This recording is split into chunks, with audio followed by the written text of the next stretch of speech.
I'm very happy in the name of in my own name, I'm Biblioteca Alexandrina, to participate in the inauguration of this conference, Arabic Script Manuscript in Africa, Biblioteca Alexandrina and the Islamic Manuscript Association in partnership with the Libraries Manuscript Center and the Thesaurus Islamicus Foundation.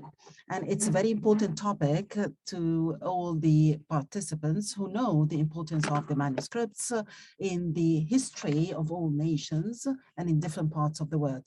That's why we think that the Arabic manuscript, when it reaches Africa, and Africa has the third of the Arab inhabitants, they live in Africa.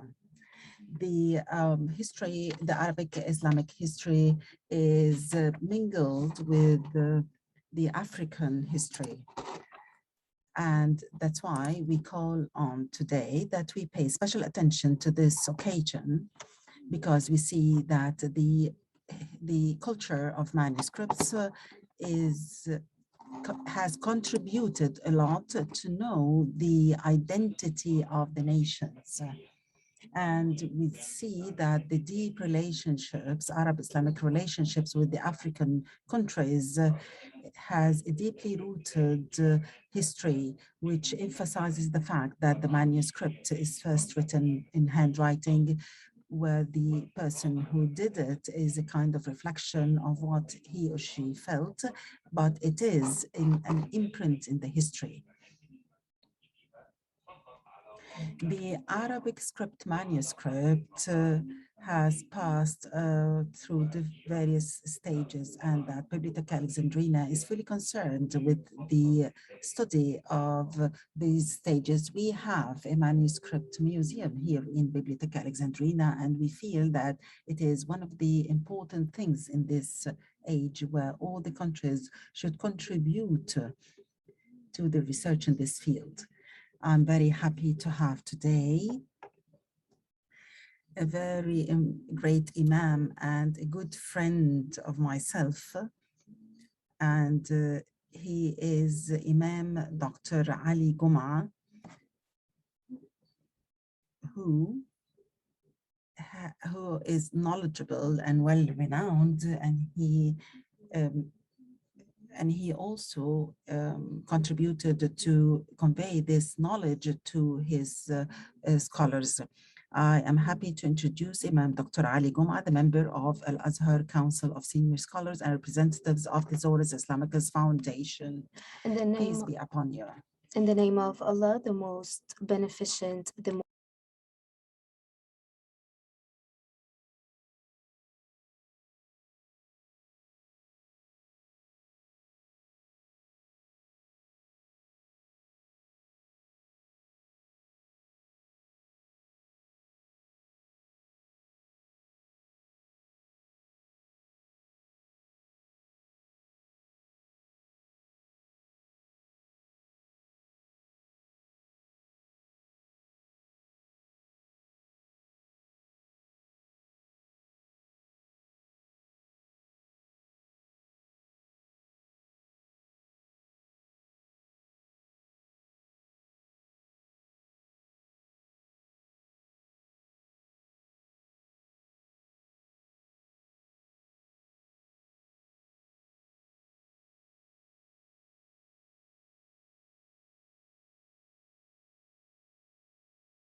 Islamic's foundation is also trying to restore and to develop and to give great attention to the manuscripts with the Egyptian Book Association, and also there is this Editio Electrum Studio that has been part, or that has been established to develop the Islamic arts and has been digitized also with the technology on how it could result from these materials that we have that are very creative. So we combine the art, the heritage with the creativity and innovation in our modern world. The fifth project I'd like to speak about is the Islamic Art Network that gives great care to those who study Islamic arts. And the website actually has more than 5,000 images of one of the 183 Islamic monuments in Cairo.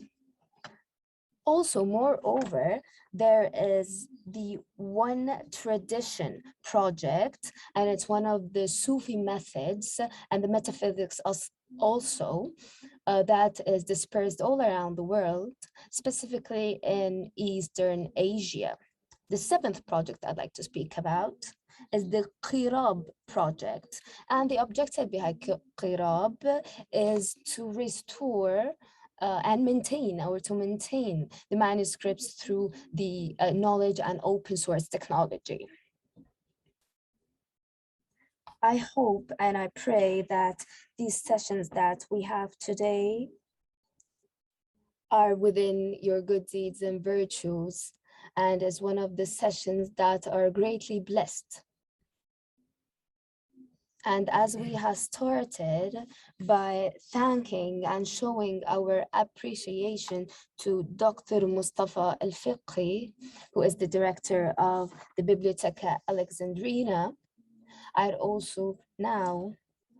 would like to turn to Dr.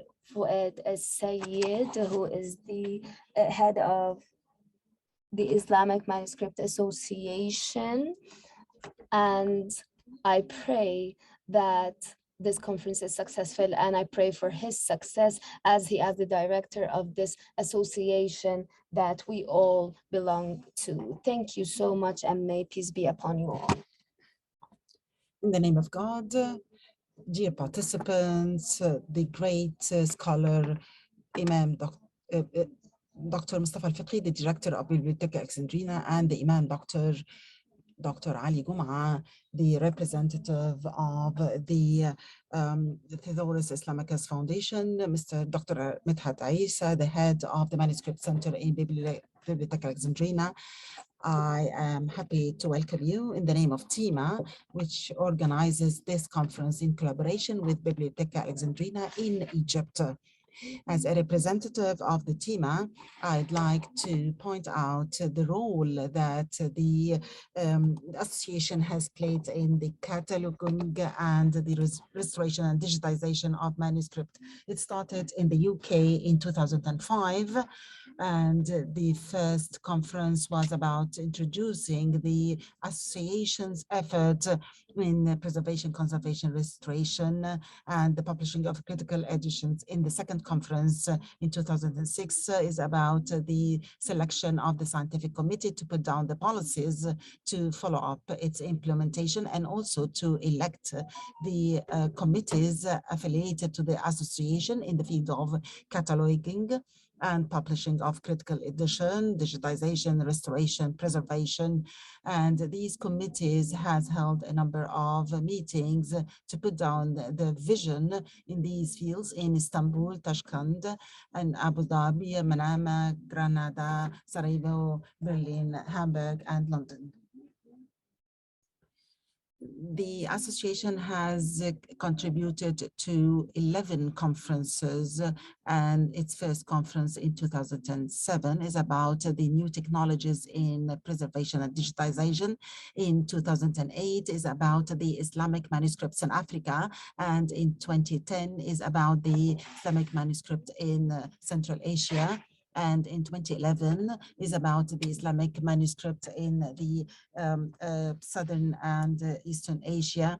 And the one after is about the scientific manuscript. And in 2013, its conference is about the Mamluk sultans.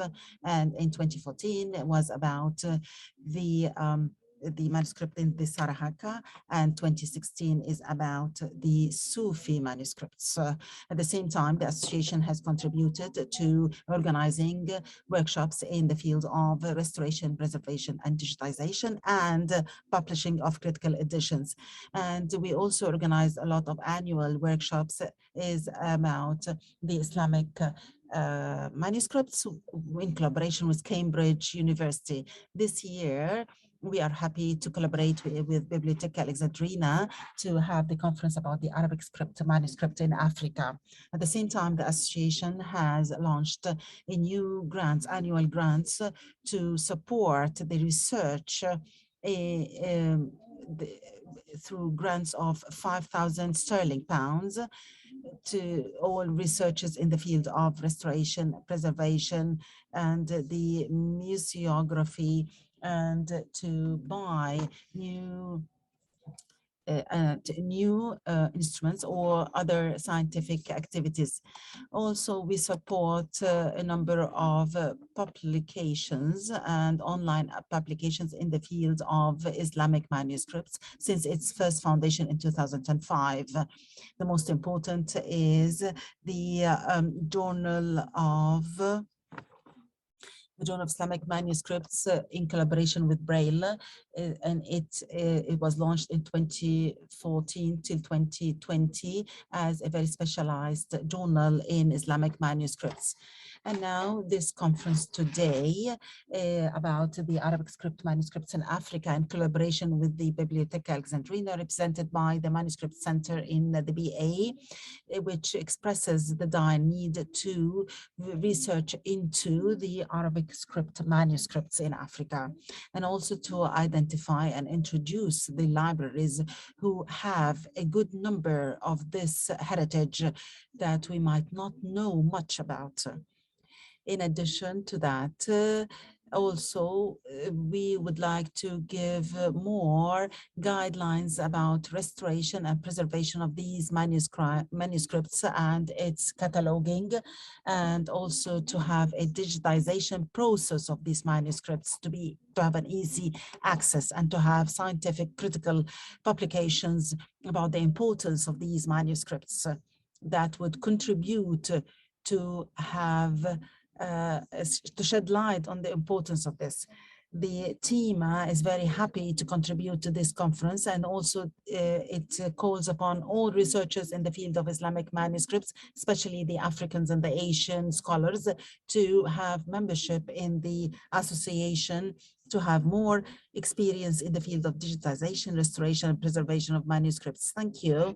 And I now call on Dr. Midhat Isa, the head of the Manuscript Center in BA and the chief editor of the Islamic Journal. In the name of Allah, ladies and gentlemen, welcome in our Arabic script manuscript in Africa conference that is organized by the Bibliotheca Alexandrina, the Center of Manuscripts, that is over or via Zoom virtually from the 12th of September up until the 16th of September 2021. And through different meetings consecutively, the organizers of this conference decided that we're going to speak about the Arabic script manuscript in Northern Africa and Sub-Saharan Africa, and to give our concern to the different collections of manuscripts in different parts of Africa. and also the cultures and the historical traditions of the manuscripts in the Arabic scripts of manuscripts in Africa, and the different manuscript libraries and legacy centers of the manuscripts in Africa, and also different languages in written languages in Africa in Arabic manuscripts.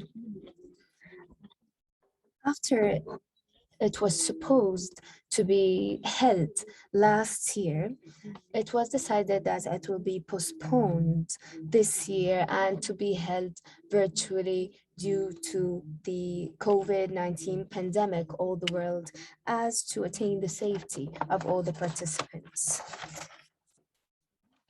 And I would like to give thanks to everyone who has given support and appreciate efforts of everyone, and specifically the great intellect and scholar, Dr. Mustafa al-Fiqi, who is the director of Bibliotheca Alexandrina, and the great Imam, Dr. Ali Gum'a, who is the member of Azhar Council of Senior Scholars, and also the representative of the Thesaurus Islamicus, and Dr. Ayman Fuad Essayed, who is a professor of the Islamic history and culture in Al-Azhar, and also the head of the Manuscript Association, Islamic Manuscript Association.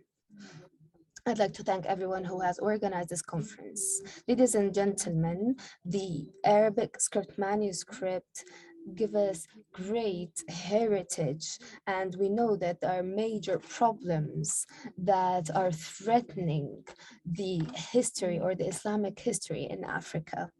These are represented in the manuscripts that we are speaking about today, and salvaging the manuscripts or the Arabic script manuscript in Africa needs us to collaborate together politically, materialistically, financially, and technically. Starting from the collection and the categorizing and cataloging, and afterwards we have the restoration and binding, and afterwards photography, professional photography, and publishing. And in the recent years, we have watched all of the great efforts exerted regionally and worldwide, globally, by different associations, some of which are the UNESCO, the SESCO, and the Alexo, and many centers and institutes and associations, and also universities that are concerned, and also some of the Western associations that provide the financial and the technical support. The Arabic script manuscript in Africa, I think, are very valuable in its origins and its referencing that depend on the main original resources that has to do with religion and language. And here is why the manuscripts are very unique with all of its contents, culturally, intellectually, and different frameworks, and also why it has been written and the methodology behind it. These manuscripts has different knowledge from different aspects of religion, applicability, nature, and culture. And there are many different subjects and fields that are involved in religion and the Arabic language, governance, politics, general history, and also the Mamluks' history in Africa, and the different reigns of kings and sultans, and all what has happened in history during this time, and the different reform moves, and also in mathematics, science, medicine, and much more. And all of the different sessions will have 4 paper studies or paper articles, 1 by the main speaker and 3 from different scholars that have been chosen to come and present here as speakers with us. And we are so glad that we have with us Helmi Sharawy, Anne Catherine Bang, Seyni Moumouni, Ahmed Shawqi Benin, Mohammed Kiti, and Maria Luisa Rosso. And also there are 6 workshops that have to do with these manuscripts.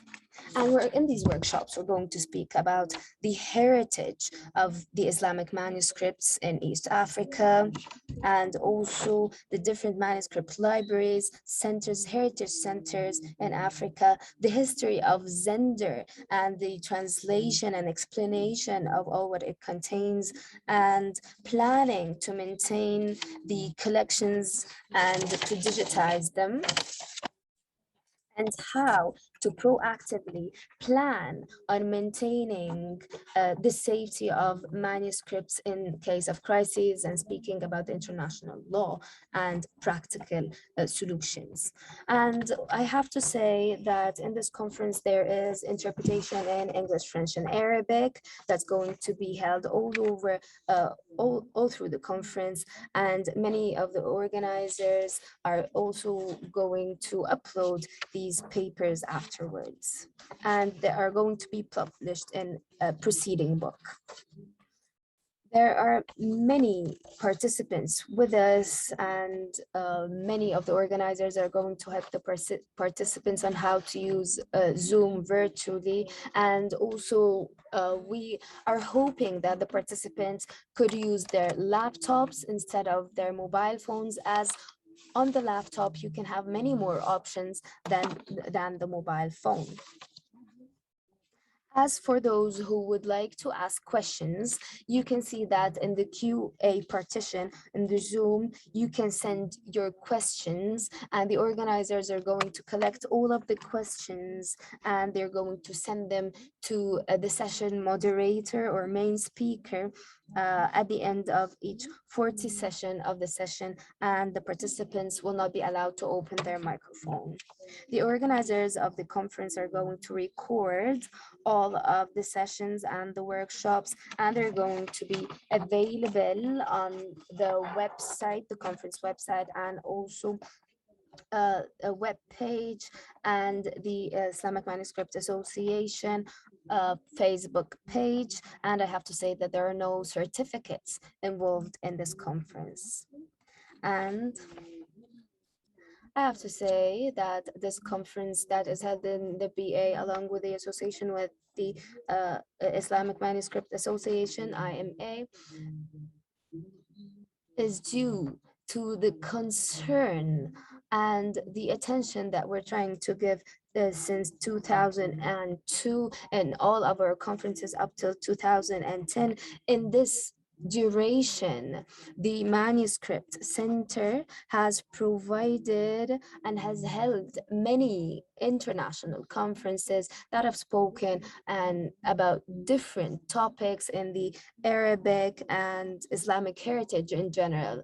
And I think that all of the participants and our followers know that the center focuses on the academic studies in the different courses when it comes to manuscripts, and also what is published by the center through the books published by our center, that we are very concerned that it is of a very high caliber academically. All of these different books are being peer reviewed deliberately.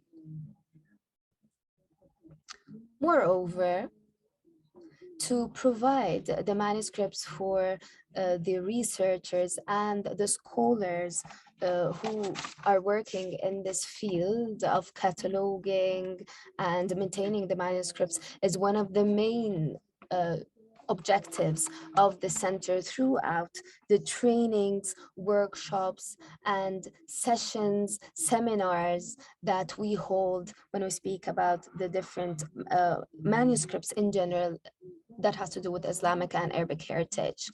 I'd like to thank you for your attention and for listening. And then now I'd like to invite Professor Moumouni for the next session, and I'm going to introduce Professor Moumouni, who is the head of the humanities in Abdou Niamey University in Niger, and also is the head of culture and heritage studies in the African Center.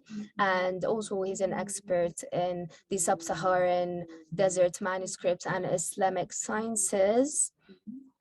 He is also the director of the humanities in the research center, and he is part of the project that has to do with finding, collecting, and maintaining the manuscripts in Nigeria, and is also head of the UNESCO for research, and he is also an expert in the African Council in higher education and in the sub-Saharan manuscripts.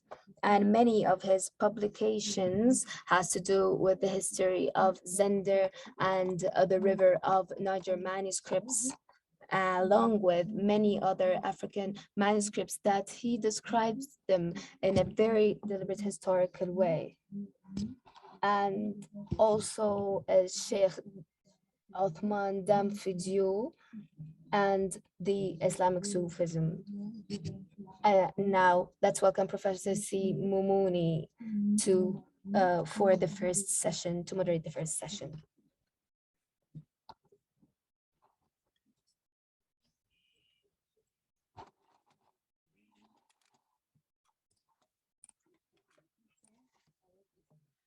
I'd like at the outset to thank the organizing team of this conference.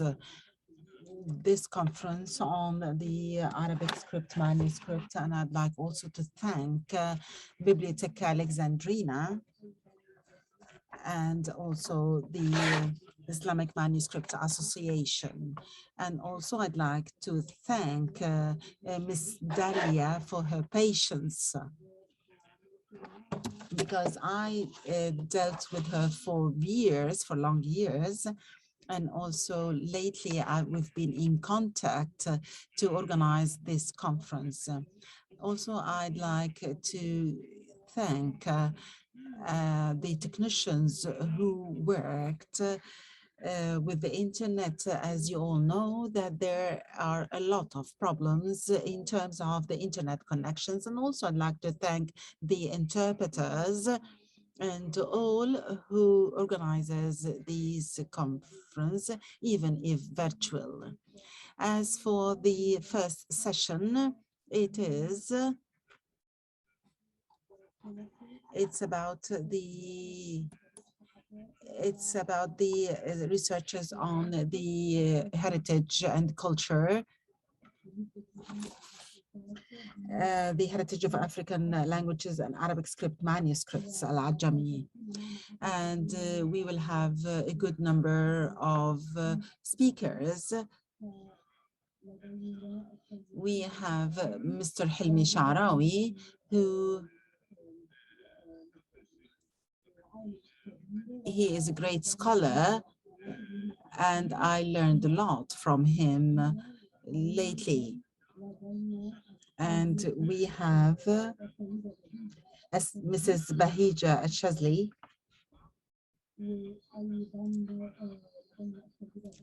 and Mrs. Darya Ogorodnikova.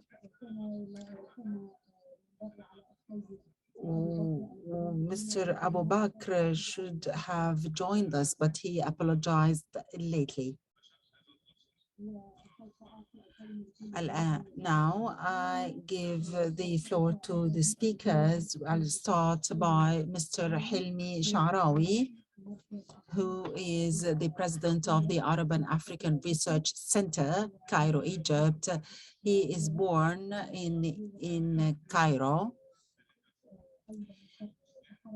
He graduated from the Faculty of Arts, Cairo University in 1958, and he was appointed as a researcher at the Center for Folk Arts. Sharawy was a member of many Egyptian delegations in international events, including Egyptian delegations in the celebration of independence in Tanganyika and Zanzibar, Angola, and Mozambique. He has a lot of publications in Arabic and English. The most important is, or most known is the African Revolution in Angola in 1978, and a new reading of the relations between the Arab and the African liberation movements. There is a problem with the voice of the speaker. Mr. Sharawy has a lot of translations and revisions. The translation of the book African Languages and Educating the Masses, and the African Studies on Social Movements and Democracy in Africa and the Arab World. He also have other researches and studies, including journalism in Africa, Renaissance Africa magazine, and the critical values in popular literature. This is all I can say about Mr. Helmi Sharawy.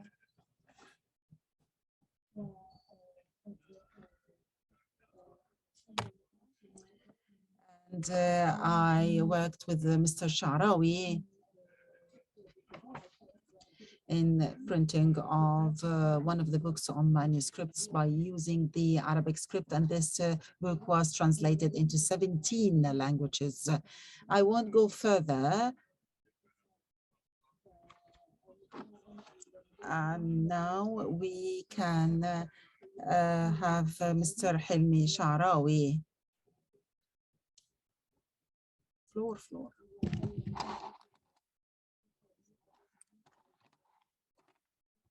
And now I give the now Mr. Helmi Sharawy.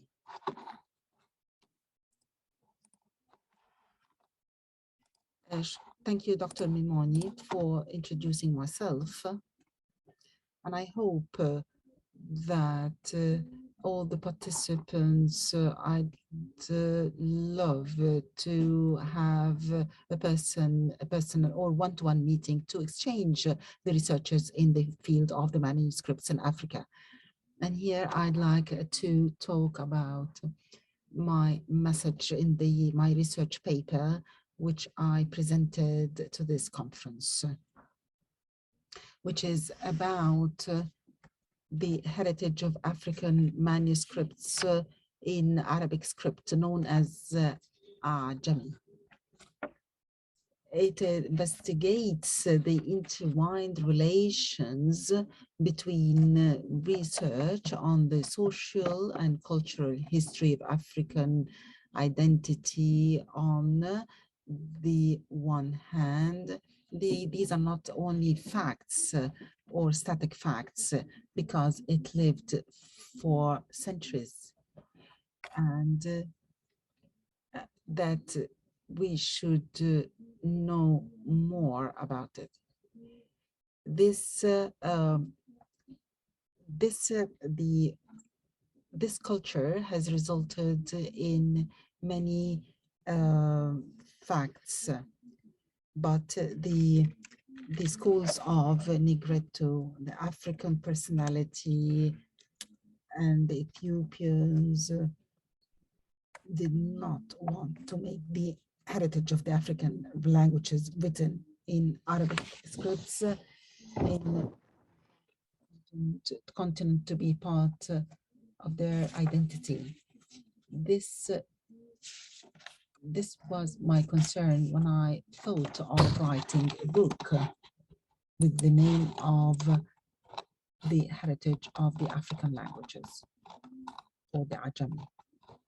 I was preoccupied with writing a lot of many texts that would exceed more than 20 written in Arabic scripts.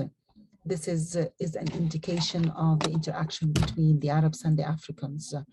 This kind of interaction has resulted in the exchange or the interwinning in the history, the middle or the modern history that has this output now. I'd like to say here, this book that I wrote about the history of these manuscripts is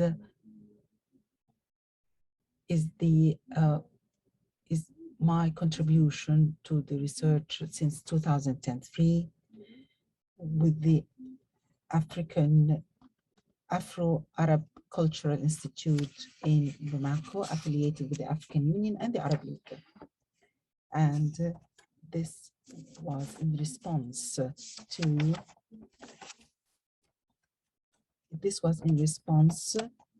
the actual establishment in the beginning of 2002.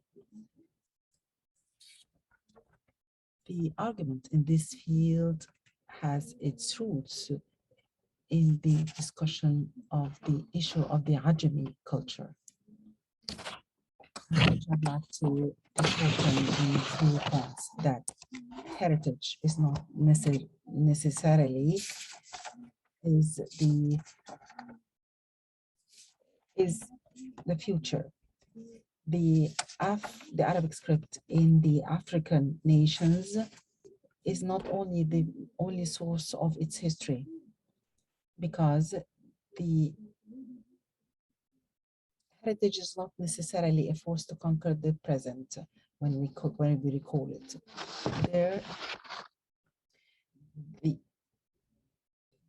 There are some who justified their disregard and reluctance to Ajami heritage for lacking scientific, historical, and social value due to intense religious or ritualistic expression in Ajami manuscript collection at a time. Or hence, that has little scientific and cultural significance. And also, I have to say here that the great African writers, historians who wrote in the great parts in Africa, wrote about the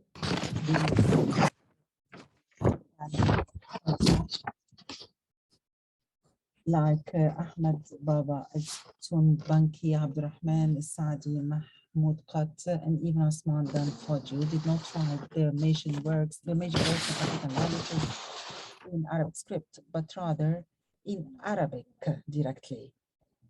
They argue that no recognized scientific legacy was recorded in these languages during the main academic production period, which denotes the lack of interest to carry on with this heritage, neither from the Arab nor the European part. The first stage, as I said, is the interest of the colonial anthropology, which developed with the development of its functional and structural approaches, as it employed African texts to understand the traditional systems of thought and social life patterns among these people, according to a special concept of modernization and integration, and hence the preservation of the newer texts and not the collection of the old ones.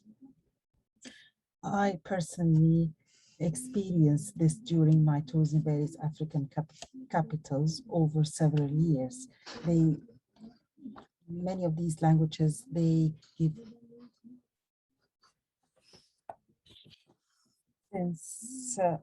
the first stage, as mentioned, was the interest of the colonial administration since the beginning of the 20th century to use some of these writings, media, books, and manuscripts, write some African languages in Latin script to assist the local administration dealing with people at the colony.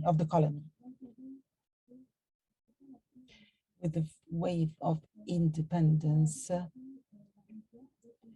this interest has been transferred through the UNESCO, where they linked a lot of scientific associations and European associations. They gave special interest to this topic.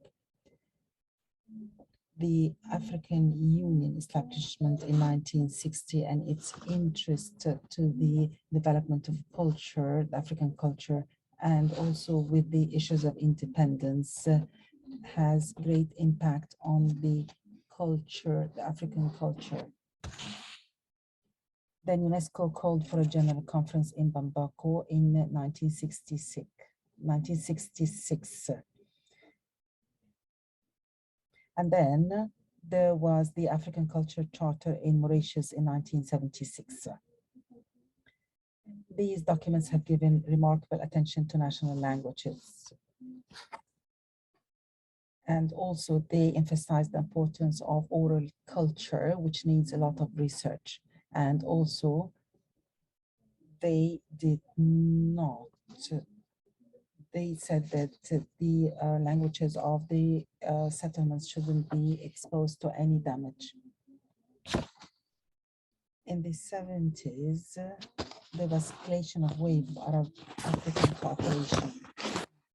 The responsibility of Arab and African cultural institutions became clear in this field. The Cultural Committee was formed among the committees for the Arab-African cooperation and the Arab Organization for Education, Culture and Science, known as ALEXO, headed by the late scholar Muhyiddin Sabir, played a crucial role in this area.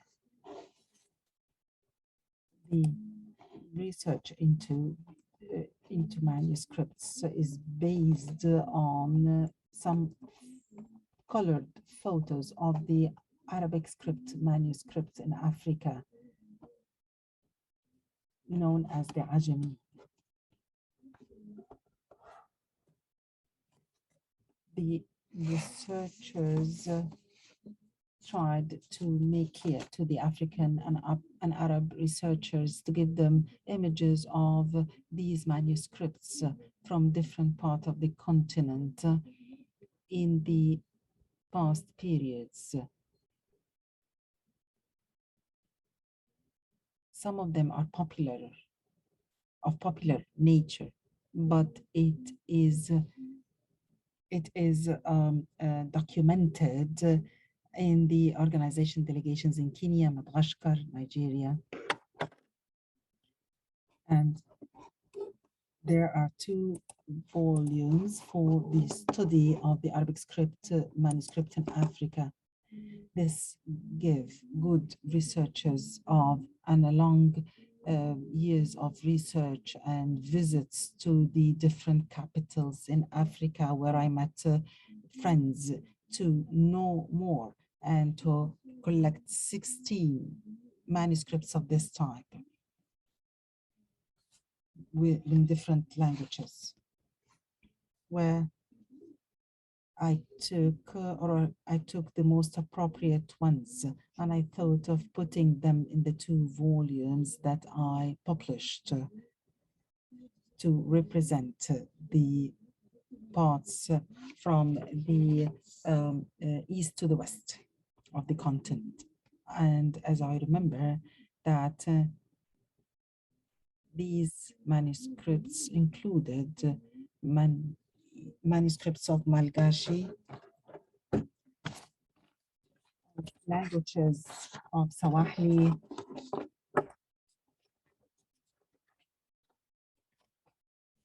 of different languages. Some of them are represented in these 2 volumes, that they have this popular nature,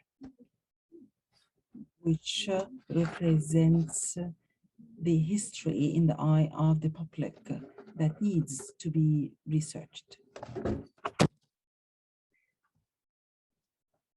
At the same time, there are new texts or modern texts in Singapore newspapers in 1960 or Senegal, that I got it from its sources to uncover new dealing with the Ajami manuscripts. Some manuscripts reflect a lot of social cases or circumstances, like the samurai, or the social circumstances as Mahdi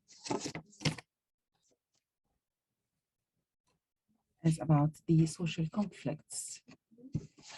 And this might mean the output of the anthropologists and the social workers of nations that would drive them to do more research in this field.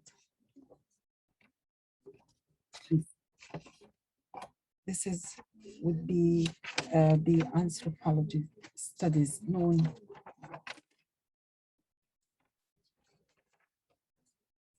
Thank you. Thank you very much.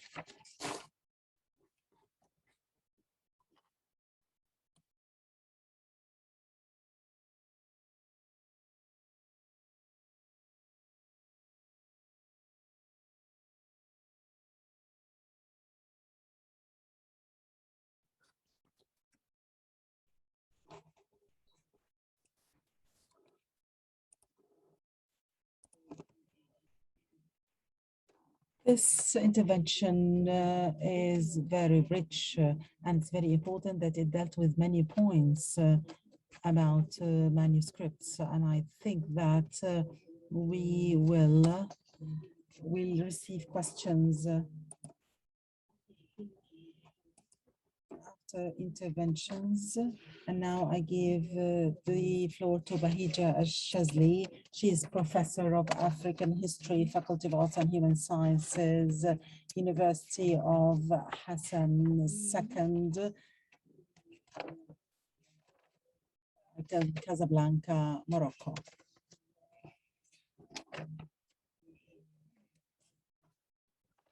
She was the head of the African history in the Faculty of Arts and Human Sciences, University of Hassan II, Casablanca, Morocco, since 1986. She worked there for 16 years, and at that time she was responsible.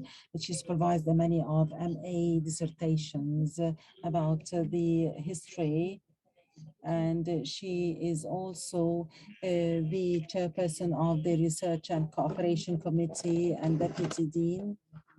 She is head of the Research Lab History, Heritage and Memory, and she has a lot of publications and articles in national and international periodicals, including Islam and the State in Sub-Saharan Africa, and also the Easy Guide to the History of Land of the Dark Rule, and the Moroccan-African Relations and Africa in International Politics.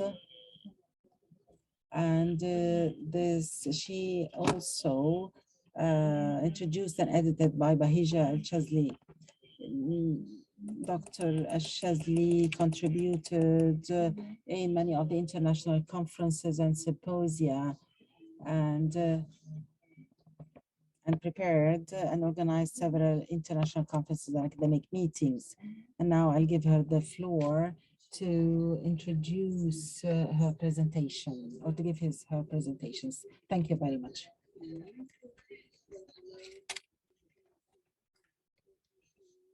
I would like to thank all of the organizers who have helped a lot in organizing this great conference, and I'd also like to take a few minutes to speak about my experience with the Arabic script manuscript in Africa. And I have to say that I'm going to speak about Africa and speaking about Northern Africa and Sub-Saharan Africa, as we cannot separate them, we cannot divide them. And it's like one whole body, and the body cannot live without the head, and the head cannot live without the rest of the limbs. And when we speak about the manuscripts, we speak about Africa as one whole body. My experience started in the 80s with the manuscripts, when I achieved, or when I studied and attained a degree in my country. And I also published a book that has many pages, along with the publisher and with other writers, and is speaking about the history of Africa in general, and specifically the Darfur area in Eastern Africa, and there were different print and volumes of the manuscripts, around 6 different editions in many libraries, whether from Dakar or Ghana or Timbuktu, and also another in Morocco and in Leiden University. And this really does concern me, and it has taken my attention on its importance and how much information and knowledge is within the contents of such manuscripts. From that time, I've been very interested, and I kept on researching, and along with Mohammed bin Luli, who is the leader of one of the major reforms that have happened in Africa in the 19th century. And I have decided to take on this scientific journey from different resources, local resources. When I say that, I mean the manuscripts that have been written in the Arabic script in all over Africa, Northern Africa and Southern Africa. And because of all of the correspondence between the Moroccan sultans and those in Hausa and in Borno and in Hausa. And we are very certain that the African continent was not divided even before Islam. So this, in brief, is my experience from the very beginning, and it is definitely my passion to research these manuscripts, whether by visiting Senegal or Ahmad Baba at Timbuktu Center in Mali, or Ario House in Nigeria and Sudan. And I'm also trying to share with you some of the some samples of these manuscripts that attain major information and knowledge and show the scientific caliber that different scholars and intellects have reached in Northern Africa and Sub-Saharan Africa in general. And this is opposite to what was believed in some of the Western published books that, and there are different researchers right now, even those from Asia, from Japan, and things are different in a way, and there are many facts on the African and Egyptian identity that that has not been out, that everyone does not know about up until recently. And I'm going to speak about the origins of the Arabic script manuscript in Africa, its channels and resources, and how it was dispersed. And it focuses on 3 main points. First of all, the different factors that have led to the culture of al-Ajami, or the Arabic script manuscript in sub-Saharan areas, and also the different traditions with the manuscript, and the intellectual and political channels and routes that have helped in their disperse.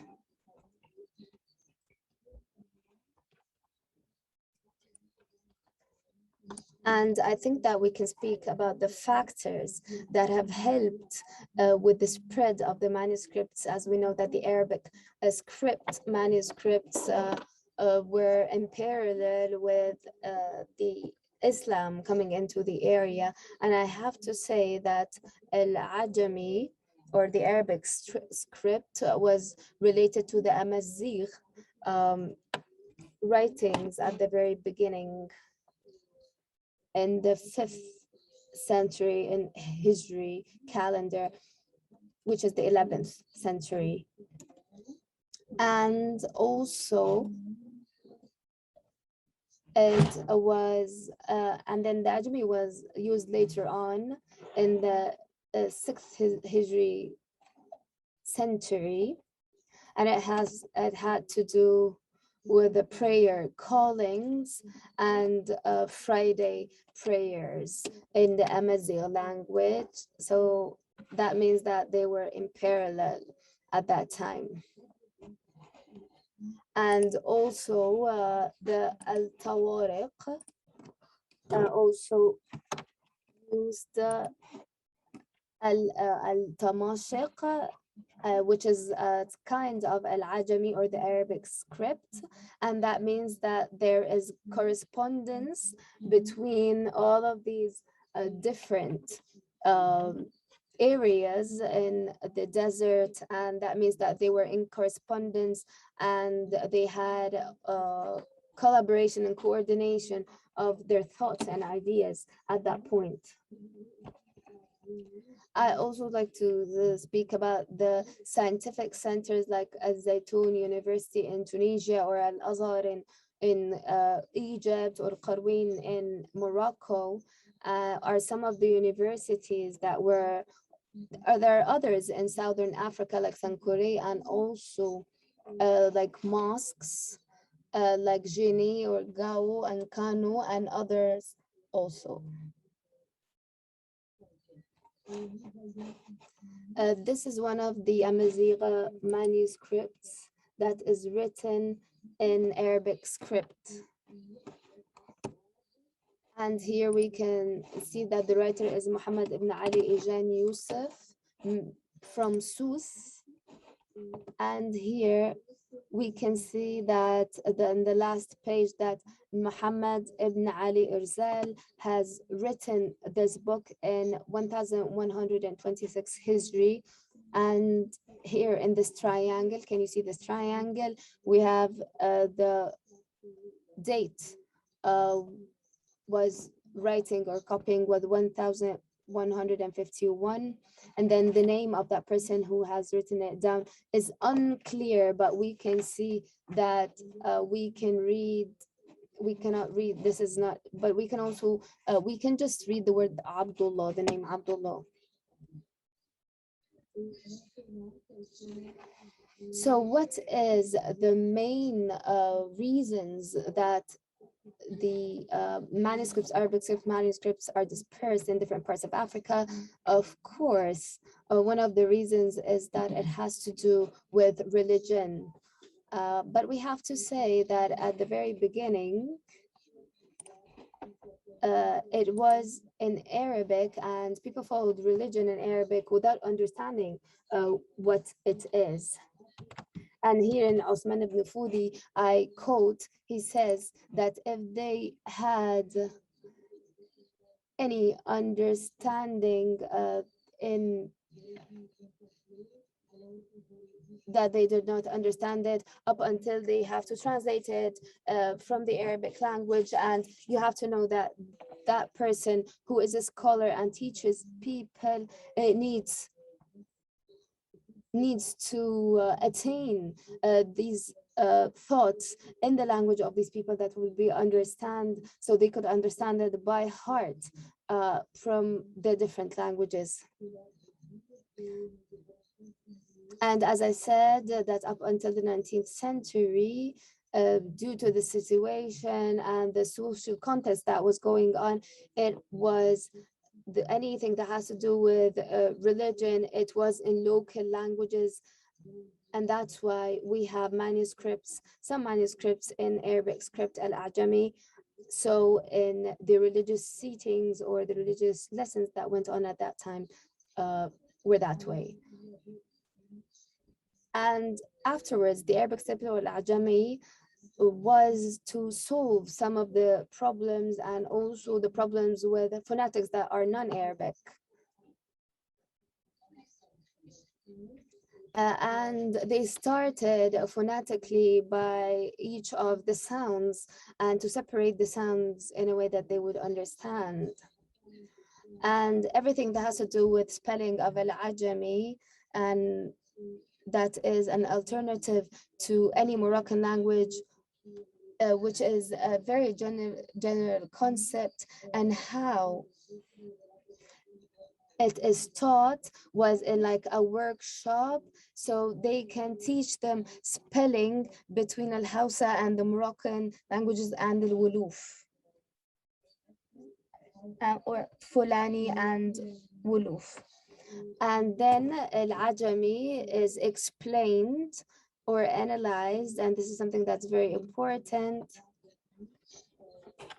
And what the scholars have done is to explain and translate any Arabic transcripts, which was very impressive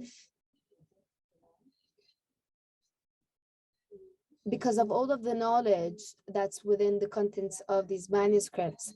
So the different manuscripts, al-Ajami types, would have the name of the writer or the scriber in the Arabic language and al-Ajami language, and al-Ajami. And it also has some information in the margins, some information as input between the lines, and also information about the writer, the date, the scribing. These are some of the manuscripts. Here you can see between the lines, as I have explained.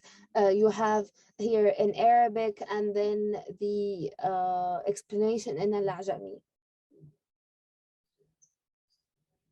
This is also another manuscript sample, and this is a poem. And as you can see also between the lines, you can see the explanation.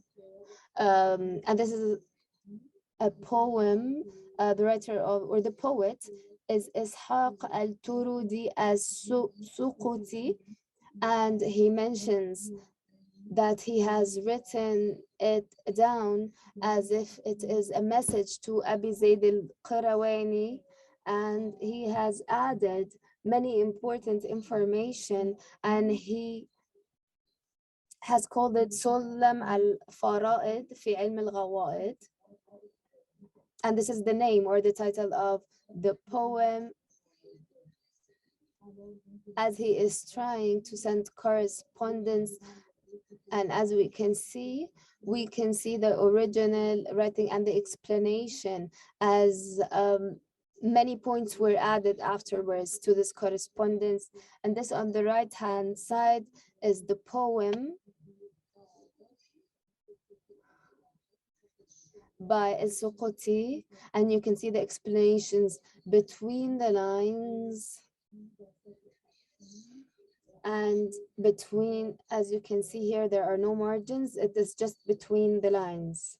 On the left hand side, you can see that it's by Abi Zayd al-Qayrawani, and the difference is very clear. Here you can see the explanation or the translation on the margins of the page. However, here you can see on the right hand side by al-Fulali, you can see that there are explanations between the lines.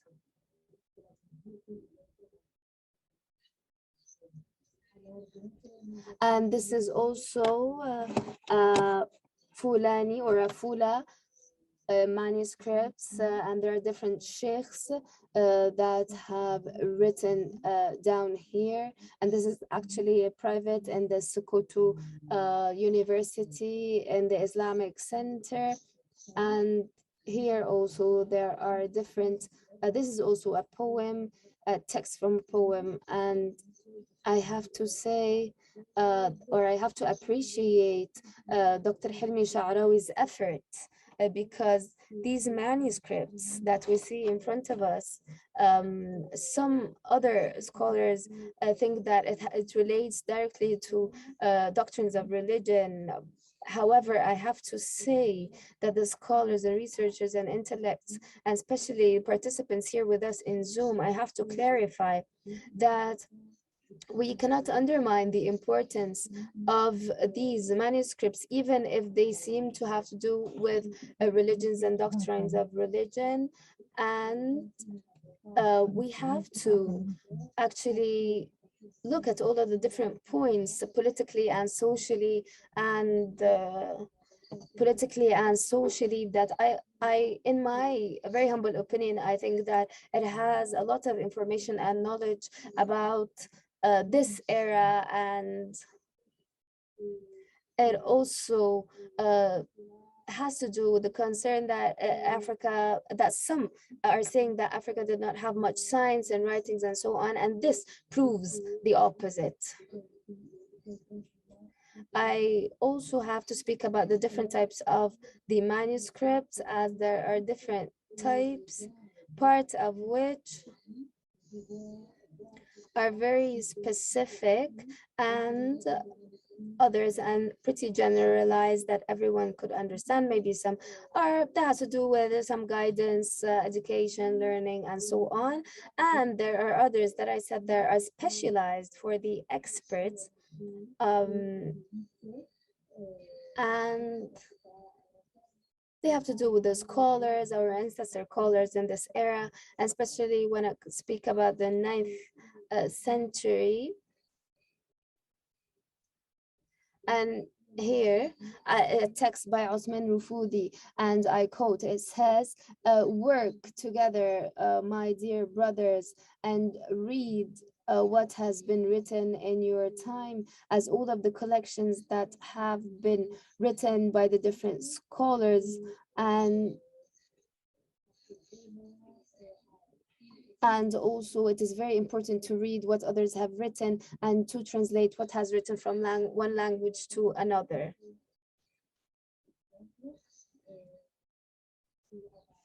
This is also another manuscript that is very important about what is annotated between the lines.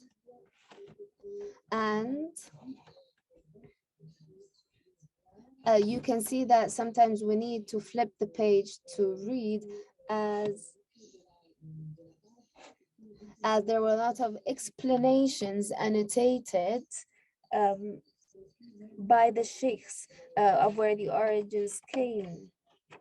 Here we have Sheikh Uthman ibn Ishaq ibn Umar al-Turdi, who is also related to al-Sukuti. He was born in al-Sukuti, born and bred in Sukuti. This is also a sample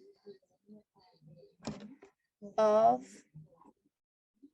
Uthman ibn Fudi.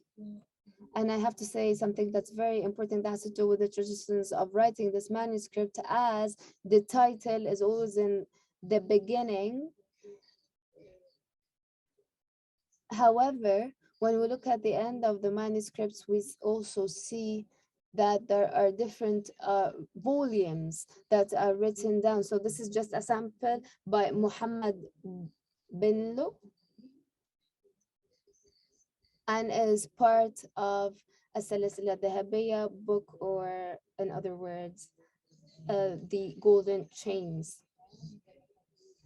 The third point is the intellectual, social, and political routes or channels that have contributed to the spread of the al-Ajami manuscripts.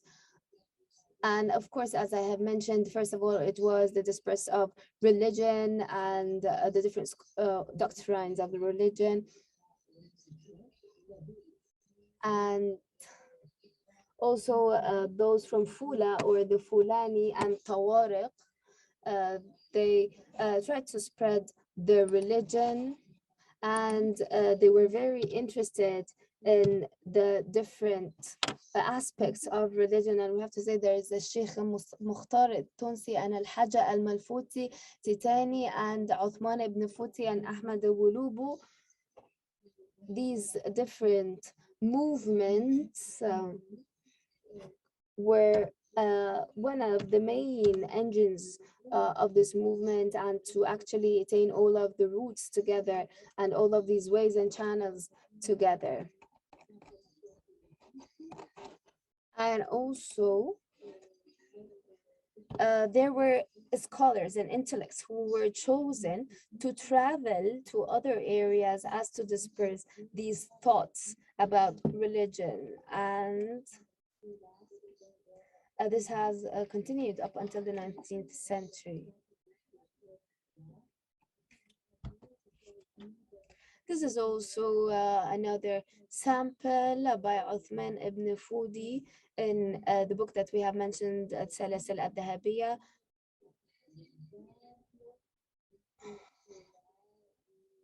And this is by Muhammad Bulu, and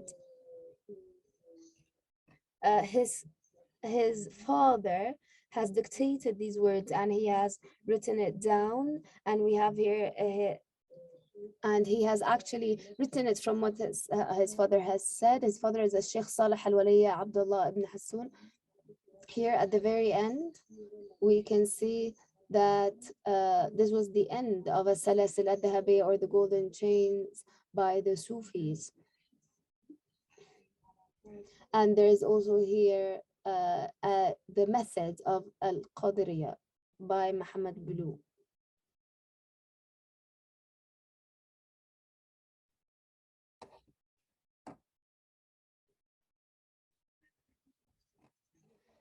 I think that my time is almost over, and I will try to briefly summarize all what I have spoken about.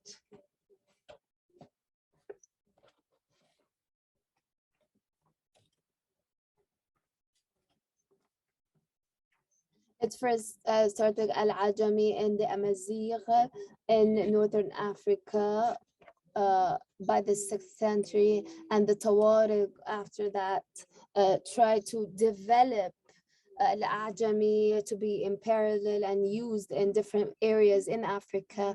Afterwards, there are different types of the manuscripts that are specific or generalized. And also the al-Ajami has this present spread step by step, and it was also used to abolish the illiteracy of those who lived in that era, and it was part of the reform movements, whether it is in Northern Africa or Sub-Saharan Africa. And through the explanations that we have seen from the amount of the manuscripts that we can see, and up until now, there are different centers that are holding these manuscripts in Sub-Saharan Africa and Northern Africa. Many of the centers and also the family centers, or the families that hold many of these manuscripts. And here I'd like to call upon all the researchers, the young researchers, to try to salvage these manuscripts. Thank you so much.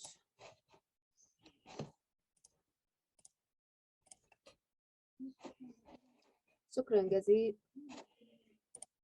Thank you so much for this presentation. It was very interesting, and your book is actually one of the most important books, and I'd like to call upon all the participants to read it, and especially my students. Actually, it's a very good resource. I'd like to thank you so much for this presentation, and now we're going to continue our session. And this is through the first session that we have, along with the third presentation by Ms. Darya Ogorodnikova, who is a researcher in the Center for the Study of Manuscript Cultures in the University of Hamburg, Germany. Darya, I have met her actually before when I have traveled to Hamburg, and I'd like to welcome her with us as she is such a specialist and expert in the Mandi languages and Soninke and Mandinka languages, and also in the codicology of Islamic manuscripts in these languages in Mali and Burkina Faso. She is currently completing her PhD thesis at the University of Hamburg.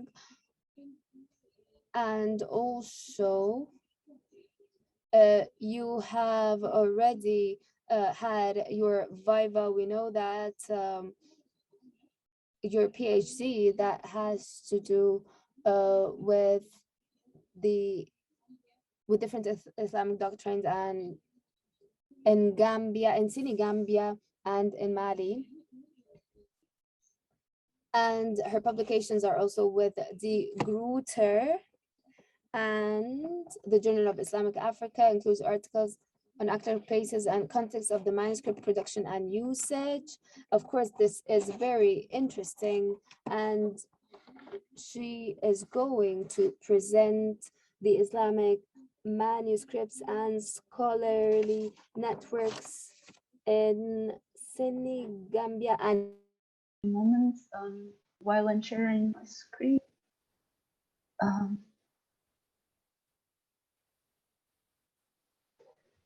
Oui, d'accord. Okay. And then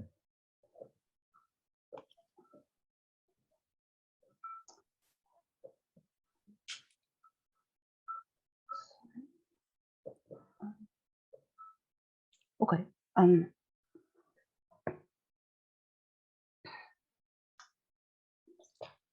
Okay, so thank you very much, Dr. Moumouni, for your kind presentation, for your kind introduction, and I would also like to thank all the organizers of the conference for inviting me here.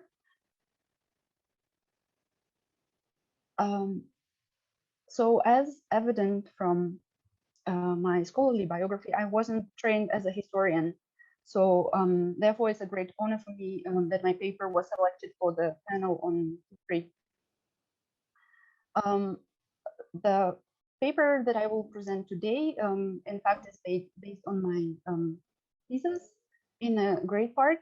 So I would like to show in my presentation today how intellectual history and educational practices, as well as scholarly networks in West Africa, can be reconstructed on glimpse based on some alternative, so to say, or unusual sources.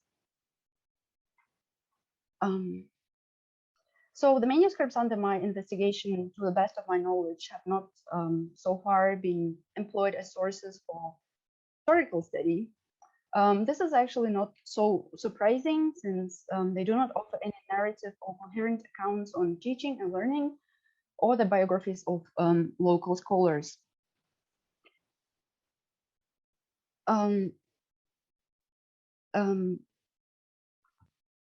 Possibly it's the seeming unimportance of the manuscript content that was the reason why they remained without any significant scholarly attention for a long time.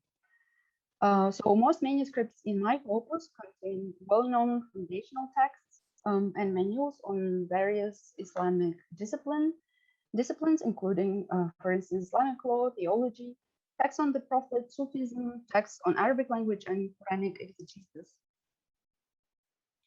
Sorry. So these texts, like the one you can see here on the slide, are annotated in Arabic and local Mandarin languages, written in Arabic script. So these practices are known as Ajami. The vernacular annotations in manuscripts are written predominantly in Soninke. So hence I refer to the manuscripts as Soninke Ajami manuscripts. But also in other Western Manding languages, such as, for example, Mandinka. So the present study of scholarly networks includes about 30 manuscripts that refer to local intellectuals, and I will explain in just a bit what exactly I mean by that. The manuscripts are presently kept in European libraries as well as in private collections in Senegal and Mali. The time frame for this study, that is the late 18th to the 20th century, and geographical scope, which is the Greater Senegambia region, were due to the selected material.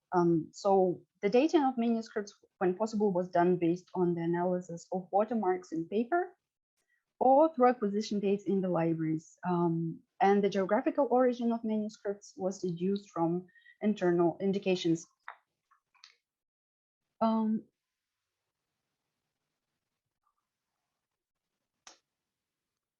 I would like now to talk about my main sources for the studies, which are the paratexts, that is the textual or written material in manuscripts other than the main text, but related to the main text or the manuscript itself. I would like to give an overview of different paratexts and the information they offer for the identification of individuals and loci, and for the reconstruction of educational practices. So as all of you know, colophons most often include the names of the scribes and owners, their genealogical details, and places where they wrote the manuscripts. In few instances in my corpus, the scribes also name a scholar or the scholars who taught them the particular text contained in the manuscript. What I also found helpful are the prefaces to several texts authored by local scholars, and usually in the preface they mention their full names, which often give the clues to the scholars' identities. So one example would be that they would include in their name al-Dahawi, so that would mean that they belong to the Jahangir clerics. They also may mark affiliation to Sufi orders or to schools of thought. In a few of my manuscripts, I also found notes in blank spaces, for example, near the colophons or on the first recto pages of manuscripts. These notes are lists of scholars or teaching chains for particular texts, but not necessarily the one which is in the manuscript. And such notes help to trace the connection between scholars, infer their relative chronologies, as well as places of their activities. Then I worked a lot with the interlinear and marginal annotations in Arabic and local languages. So as I mentioned, that would be Seyni and Manding languages. These annotations offer insights into the essence and languages of educational instruction, as well as languages native to scribes, which in the manuscripts are marked with Arabic phrase kalamina, so in our language. And the scribal linguistic identities may hint at potential areas of manuscript's origin, which is pretty handy, where there are no other indications. Then in the center of my attentions were the references to sources at the end of annotations that record the scholars who supplied the information and sometimes also who wrote it down in the manuscript. So in addition, these references may specify kin or mentoring relation to the referred scholar and how the information was transmitted or received. The references may also name places, so both in institutional and geographic, where the individuals in question lived, studied, or taught. And finally, the supplications at the end of the references help to figure out whether the scholar in question was alive or deceased when the scribe recorded the annotation. One example of such references is presented here on the slide. So the references in the manuscript is highlighted in yellow here. Then I provide the Arabic transcription and also the English translation. So as you can see here, the scribe of the manuscript indicated that he received the commentary from his teacher, who is Abdul Qadir Kasama, known as Qut. So the scribe apparently studied with his teacher in his school, madrasa. And at the end of the annotation, the scribe asks God to grant his teacher a long life, which would mean that his teacher was still alive when the manuscript was written. So despite the richness of the information provided by the paratext, it has a somewhat fragmentary nature. And thus, seeing a fuller picture requires collecting and piecing together the data from paratexts, comparing, matching, and verifying it against other sources. I would now like to present my main findings, and I would like to start with manuscript scholars and their networks. So personal names in colophons and marginal notes reveal people involved in the educational practices. By referring to authoritative scholars, the scribes conceivably indicate that they were familiar with their teaching or even studied under them. Thus, manuscript paratexts, with the help of other sources, allow us to trace connection between the mentioned individuals, recognizing them in their roles as teachers and students, and aligning them into scholarly networks. The members of the same network usually ascend in their scholarly genealogy to the same ancestor, so to say. So within my corpus, I distinguish the scribes from the 3 scholarly networks. I summarize the information about each network here on the slide. I also should notice that the list of scholars for the first 2 networks are not exhaustive, not comprehensive, so I only mentioned some of the scholarly names. So the first and the most represented network in my corpus is the Jahanke. So here, leftmost column. Based on the genealogical and teaching lists, the scholars of this group are linked through kin or spiritual relation to Al-Hajj Salim Suare, who is a 15th or 16th century scholar connected to the city of Jah or Jaha in Messina, present-day Mali.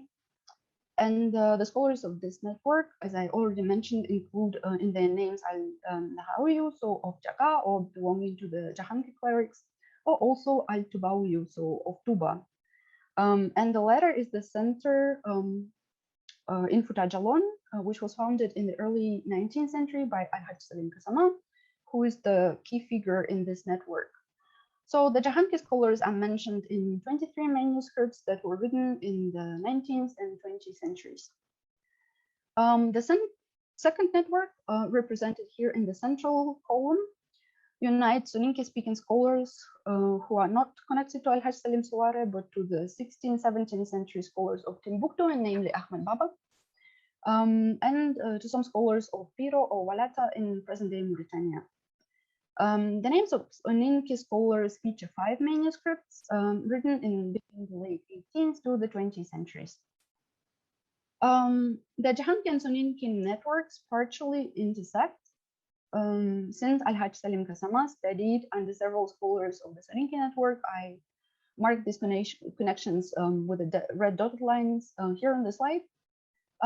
This fact is reflected in mutual quotations of scholars from both networks, and it is also recorded in the chronicles and in teaching chains.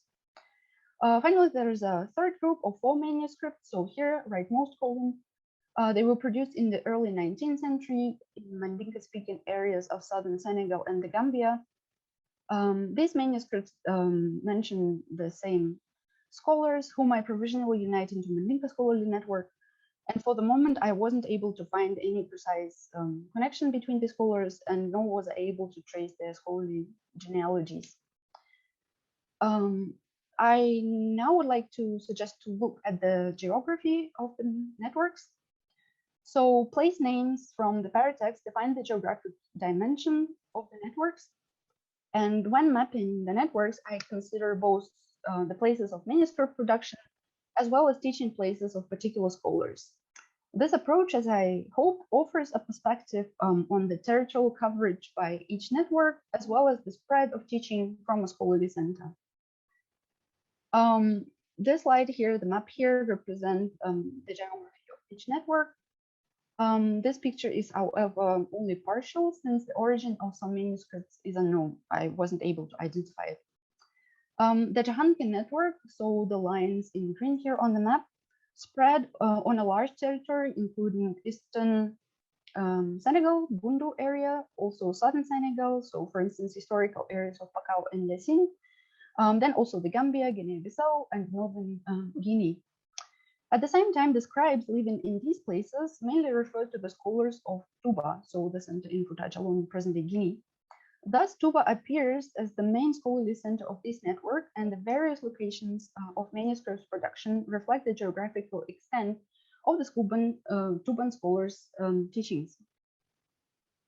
The scribes of the Soninke network, so red lines here on the map, wrote their manuscripts in educational centers in Ndjou and Tafesirka, so it's present-day Western Mali, as well as in Bakel, present-day Northeast Senegal.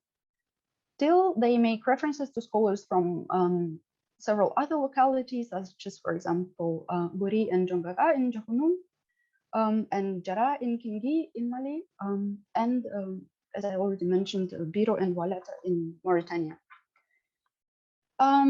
The scholars of Mandinka networks, as I mentioned earlier, appear in a few manuscripts that were written in southern Senegal and the Gambia. Unfortunately, I lack any precise place names, so I showed this network with this purple circle, only approximately. So in addition to networks, this map depicts scholarly connection of al-Hajj Salim Kasama. This connection can be inferred from the Jahanki scribes citing al-Hajj Salim's teachers in Kunjuru and Jannah. And in turn, references to al-Hajj Salim appear in the manuscripts by Soninke scholars, as well as Jula scholars from the present-day Burkina Faso. That scholarly connection transcending through territories testify to the itinerant character of the education. The next part of my talk concerns the lines of knowledge transmission.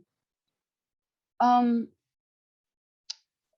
remind, I consider the references to teachers and colophons and manuscript margins as indication that the scribes studied the text under their guidance, and thus selecting the texts and also commenting on them seems part of a well-established educational process. The network approach enables us to connect manuscripts and based on their content to figure out, well, at least in part, the set of texts taught by the scholars. Thus reconstructed curriculum is representative of the network in general, but also of each school in particular. The scheme on this slide shows the curriculum of the Jahanki network on the example of few selected scholars of the late 18th to the 20th century. Each authoritative teacher, so I indicated their names with a bold script here on the slide, specialized in work on different subject matters, as you can see here. They are listed under the name of each scholar, including the Quranic exegesis, which was taught at the most advanced stages. The scholars of several generations included the same text in the educational program, so we can see it with examples of Taqmis al-Ishtaniya by Ibn Mahib, or with examples of Tafsir al-Jalalain. I think this proved the stability of the curriculum over time. So within the network, the knowledge was transmitted directly from one scholar to the other or through a chain of successive transmissions. The scribes, I marked their names with the bold italics here, may explicitly indicate direct and personal relations to some authoritative scholars by using the terms such as my teacher, so muallimi or ustadi, of my father, so abi or walidi, and also the dating of few manuscripts. The examples highlighted on the scheme here in dark and light blue and also red suggests it possible that the scribes wrote them during the lifetimes of the scholars they quote.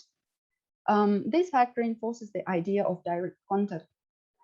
By contrast, a few scribes of the late 19th or early 20th century, examples here on the scheme in yellow, gray, dark, and light green, refer to scholars some 50 to 100 years older.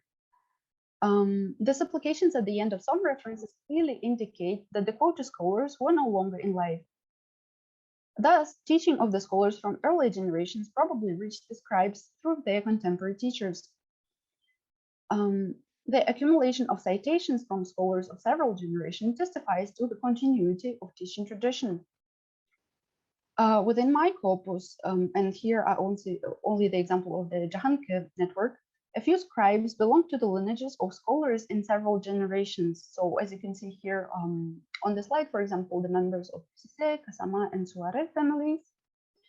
As the scheme shows, the educational process occurred within one's own family, or with the members of other renowned scholarly families. And these families supported mutual scholarly contacts over a long time and built upon each other's teachings.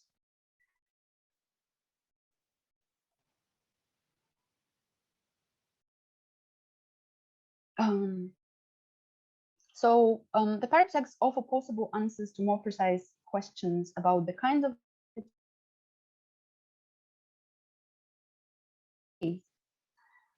introductory phrases in the references through various keywords, such as, for example, the examples you can see on the slides. I heard it from, or I copied, or I wrote it down from the mouth of so-and-so, as opposed to I saw it in the writings, or I copied it from the handwriting, hint that the scribes received the information, spoken words, from to verify if these formulaic expressions the actual knowledge transmission methods. I compared the usage of various keywords with the lifetimes of the mentioned scholars and their students and the materiality of the manuscripts. So in other words, I was trying to verify if, for instance, the scribe claims that he received a particular comment from a spoken word of a scholar, whether it is possible, whether they were contemporary, whether the direct contact between the scholar mentioned and the scribe of the manuscript were possible, also by comparing the dating of the scholars and the manuscripts. This is, of course, not the case for all the manuscripts in my corpus. However, there are a few instances where the introductory phrases seem reliable as to their face value. This would mean that the educational activities might have included the live sessions with the teacher's oral instruction and his manuscript.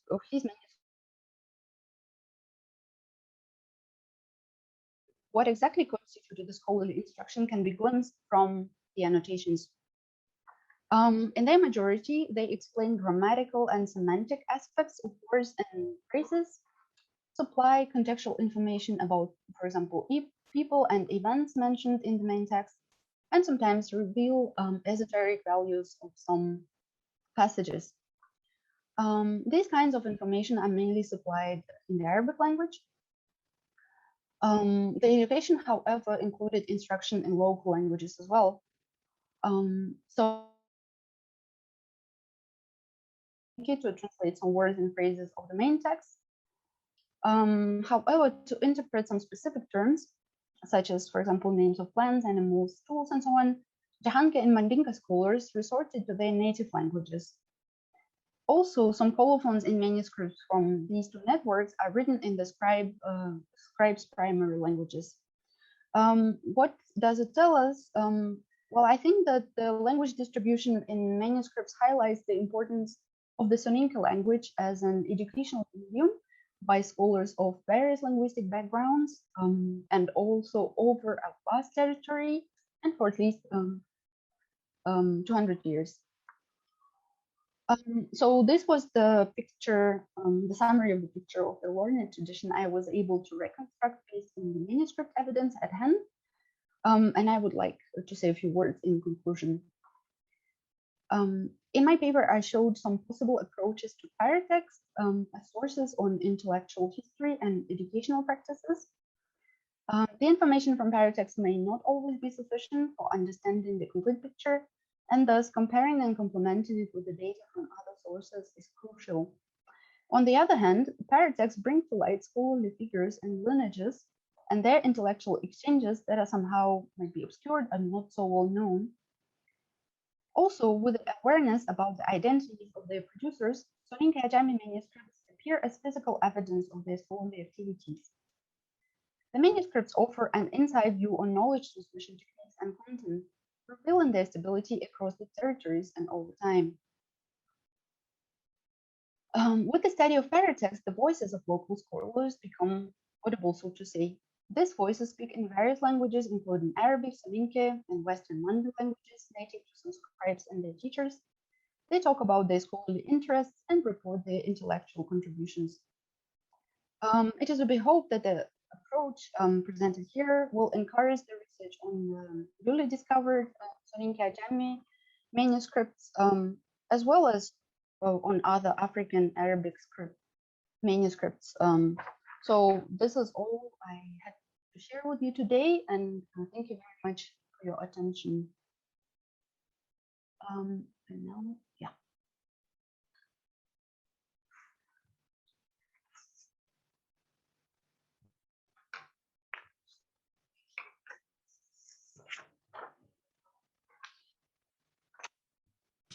Merci beaucoup. Darya, merci pour cette présentation et merci aussi à tous les panélistes d'avoir respecté le temps. Et donc, très brièvement, je voudrais revenir.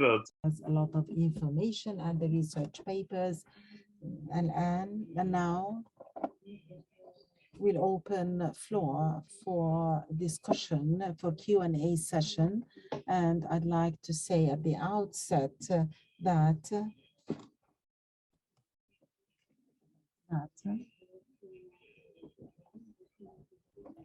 that all presentations was about the African languages after independence.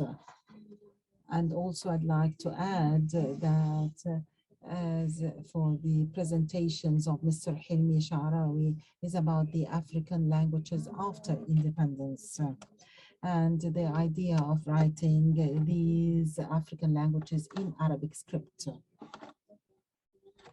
I'd like to say that first time I met Mr. Helmi Sharawy, that was in 2004. And I learned a lot from him. And he spoke at that time about the African languages in an Arabic script. This research started in the 17th century. I'd like to add that this is a very important point and that all the researchers mentioned in Mr. Helmi's presentation is very important. And I'd like to say also that one of the books published by Mr. Helmi Sharawy, he spoke about the African languages and how they are written in Arabic script.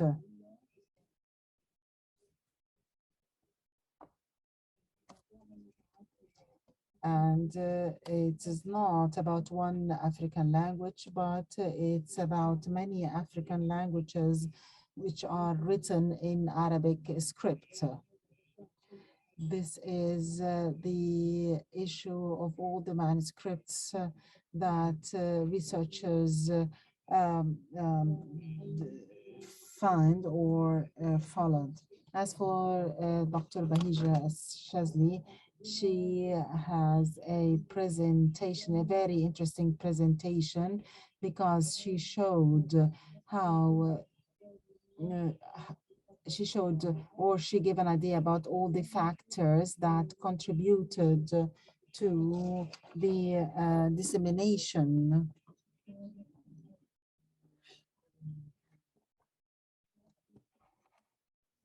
the spread of the manuscripts in Arabic scripts in Sub-Saharan Africa and other places in Africa. And she said that many of the manuscripts found in North Africa and South Sub-Saharan Africa were all, a big deal of them were written in Arabic script.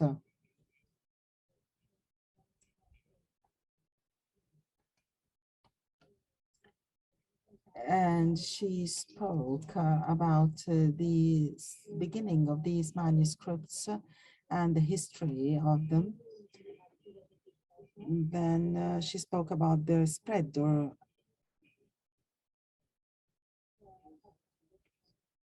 she spoke about the main factors behind the spread of these manuscripts as represented in religious traditions or illiteracy.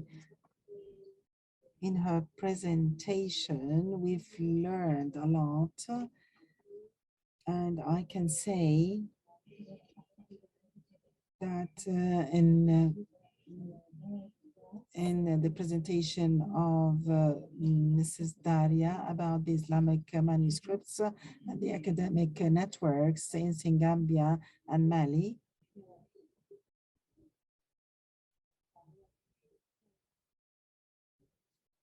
It was interesting, very interesting, and we have learned many points, and it was deep research into this point and about everything about teaching and education and the knowledge transfer by manuscripts. And the transfer of science also through manuscripts, which is very important. And I think this is a kind of restudying sciences And with all the maps she showed us, we knew about the relationships between the knowledge maps or networks. We've learned also that this science has transferred from one country to another. It was a kind of a mobile science. And there are a lot of sciences that have the mobility among places, and that scholars have moved from one country to another, as we see in Sub-Saharan and Sub-Saharan Africa, and the relationship between the South and the East, and between the North and the South. And this resulted in many of the translations that we got afterwards.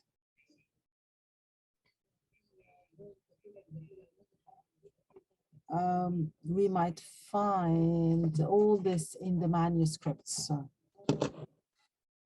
The aim was to expose to this kind of information. And what Darya did is that she clarified this point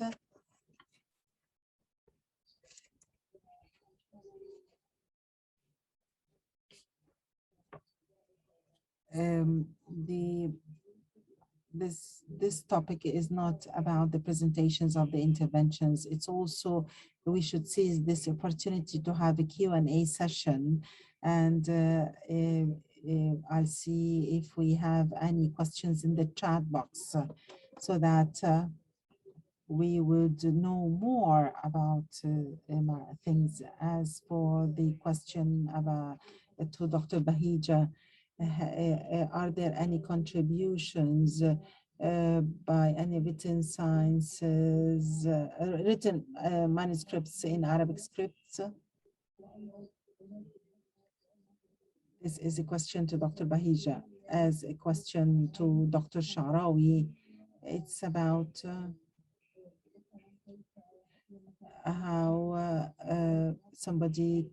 how can he, through the studying of manuscripts, the Ajami manuscripts, to help in having to restore the African-Arab relationships. As for Dr. Bahija, another question, it's about why we find a lot of Ajami manuscripts that are related to applied sciences or sciences that has relation to experiences, in generally speaking.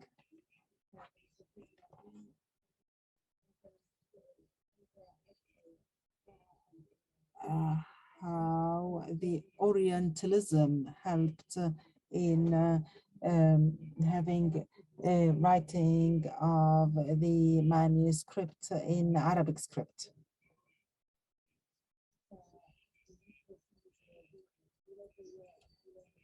These are questions to presenters.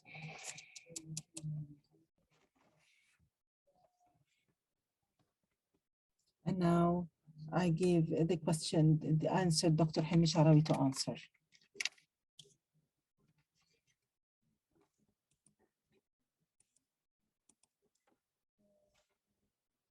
I'd like to thank all of the organizers and the associations that helped hold this conference.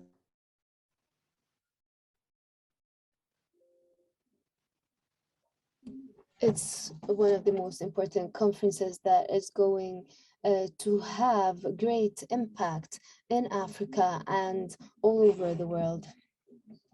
It comes from the Islamic associations, from the Biblioteca Alexandrina, and from all our friends and colleagues all over the world. When it comes to speaking about the manuscript's role and contribution in rebuilding the relationships between the Arabs or the Arab countries and Africa, we actually do want to even divide between the Arab world and Africa, as they are already part of one another and they're part of the culture and so on. So there isn't really a racial ideology and so on, and Africans and are Arabs, and or a great majority of Africans are Arabs, and Arabs are Africans. And many of the cultures are changing, and many of the cultures are changing also, and we have seen that in many scholars' writings that we have seen, and the African identity that in that context.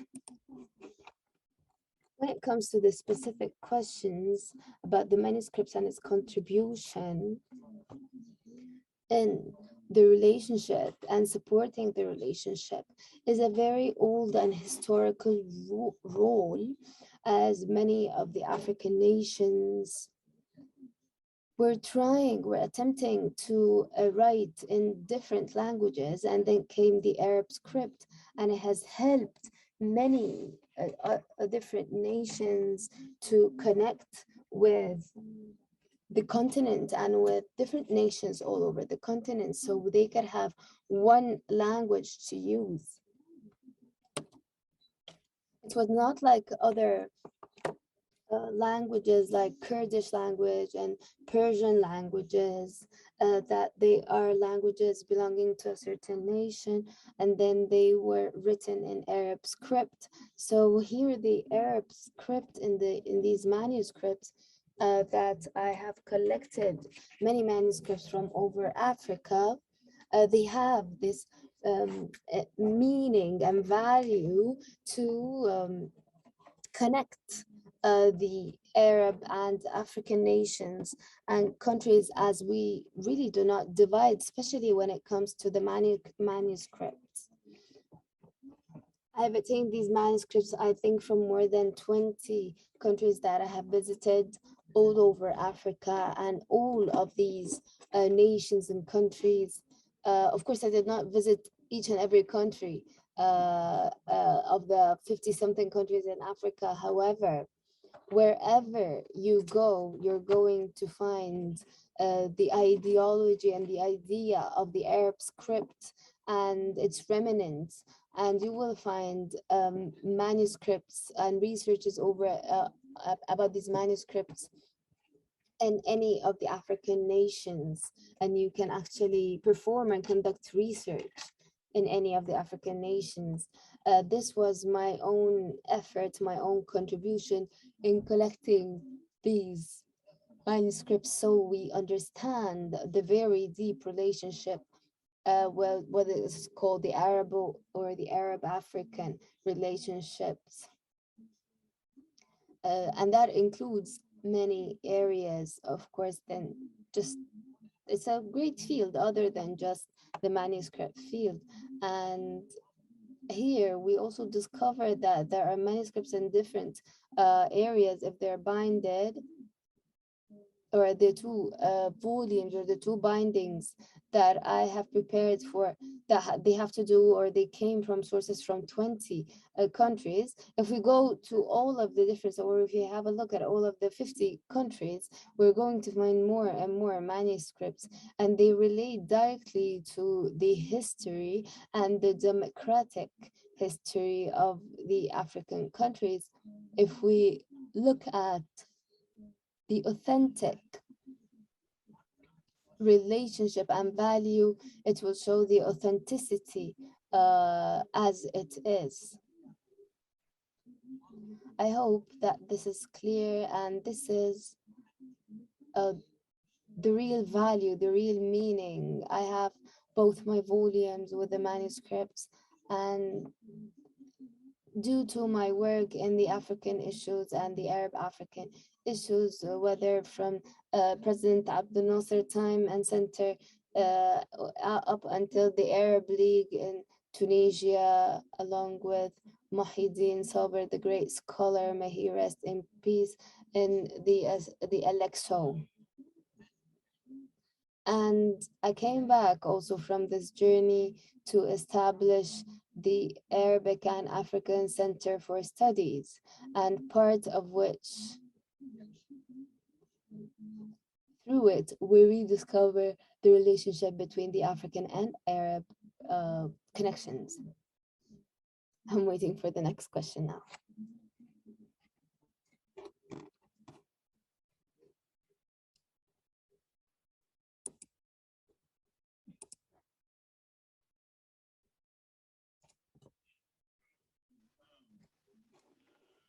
So we are going to move on, and sir, you have generally actually answered most of the questions that we have, and how the Orientalism has helped a lot with the Arab script. Can you actually answer this question for us, please?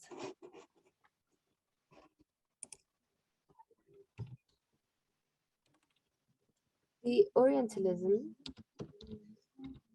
in the Arab world actually sometimes is not a very positive meaning, as it is sort of a westernized concept with westernized research on how the nations were other nations. For them, they are the others, the concept of the other. And hence the results and the production of Orientalism, although some of their authenticity and their integrity in the research were very beneficial, definitely for the Arab world culture. They set a lot of pillars in the Arab world culture. However, not everything that is beneficial is well understood and or is well valued or appreciated in the correct sense. And we do still appreciate so much the efforts of the Orientalism movement, as it was part of the struggle independence with Europe, and on the other hand, the European colonialism, imperialism, and so on. So the context itself and the environment, or the, let's say, early globalism, if we might say,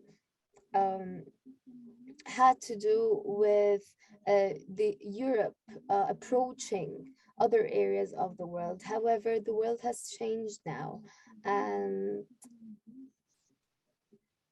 after a while, and with the establishment of the universities and associations and scholars, intellects from the Arab world, and also having them travel to the European universities and so on, and they are Democrats, liberals, people involved in politics, and their passion,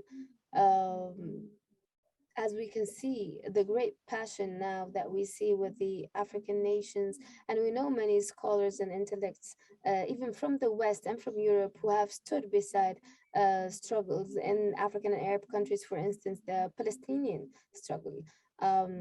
We know that people from the West or from Europe do stand, many of them do stand beside these issues and conflicts. We know their name, like David Strom and others. I do not want to name names, and so I would forget some of which I need to mention, who have presented themselves to the Arab world and presented their work to the Arab world, and they have turned Orientalism to become a positive, beneficial thought from their great science of what they have established. I have to give them this credit, specifically with the changes that happen in the world nowadays. As we can see, many changes are happening, and we have reached the globalization all over the world, and that would make you feel that there is a very great connection between what is local, national, and what is global. And we need to standardize this relationship in a way so we can benefit of it, as instead of having any sort of conservative values that I have to say that, of course, I defend how manuscripts are. However, for instance, like the Salafi movement, or like Salafi in the Islamic religion, maybe a lot of us does not agree with this, because it was trying to burden the society, and many of the intellects and many of the scholars did not encourage that. However, we need to study that. We need to understand the manuscripts of such a thing, and if someone would be able to study why it has Salafism has dispersed or that spread in certain areas of the world, then why? For instance, I looked at a manuscript that has been translated into 17 languages. And today I looked at such a manuscript and I did not know about that before today. I don't even know who holds the intellectual property of something like that. So that means these texts, these manuscripts should be all around the world. We should study them. We should understand them, whether we agree with them or not.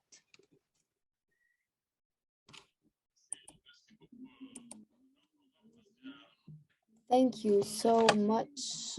And now we're going to move on to the other questions that are for Mrs. Bahija.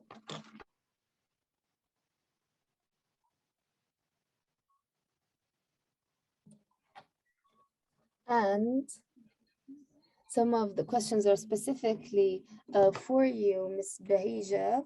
And the last question that we've had is through the different sciences like sociology, anthropology, and linguistics. How can we reach a point where we attain the history of the African identity? So this is another question that is directed to, directly towards Ms. Bahija. I'd like to answer the first question first, that what the manuscripts are about. And as I said, I gave some of the models. For instance, like literary and artwork in the Arabic language. This is a sample. And also the prosody in Islam. But this is not the only one, and that's why a while ago I mentioned that if you do not go in depth with the research in these manuscripts with all of its details, it would seem as a first impression that all of these manuscripts have to do with religious teachings. However, it is not like that when you go through the details. Even those manuscripts that seem to be from the outside, specific to religious teachings and schools of thoughts and so on, they actually have a lot of information about politics and about social sciences and so on. But you need to look in depth, you need to look slowly, and you need to try to salvage the information.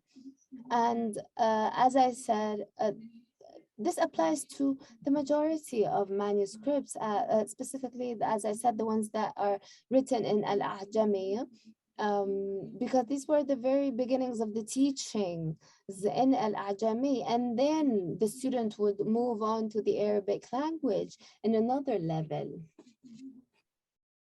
And this is what I have called the division or dividing the students is what is general and what is specific. When they move on to what is specific,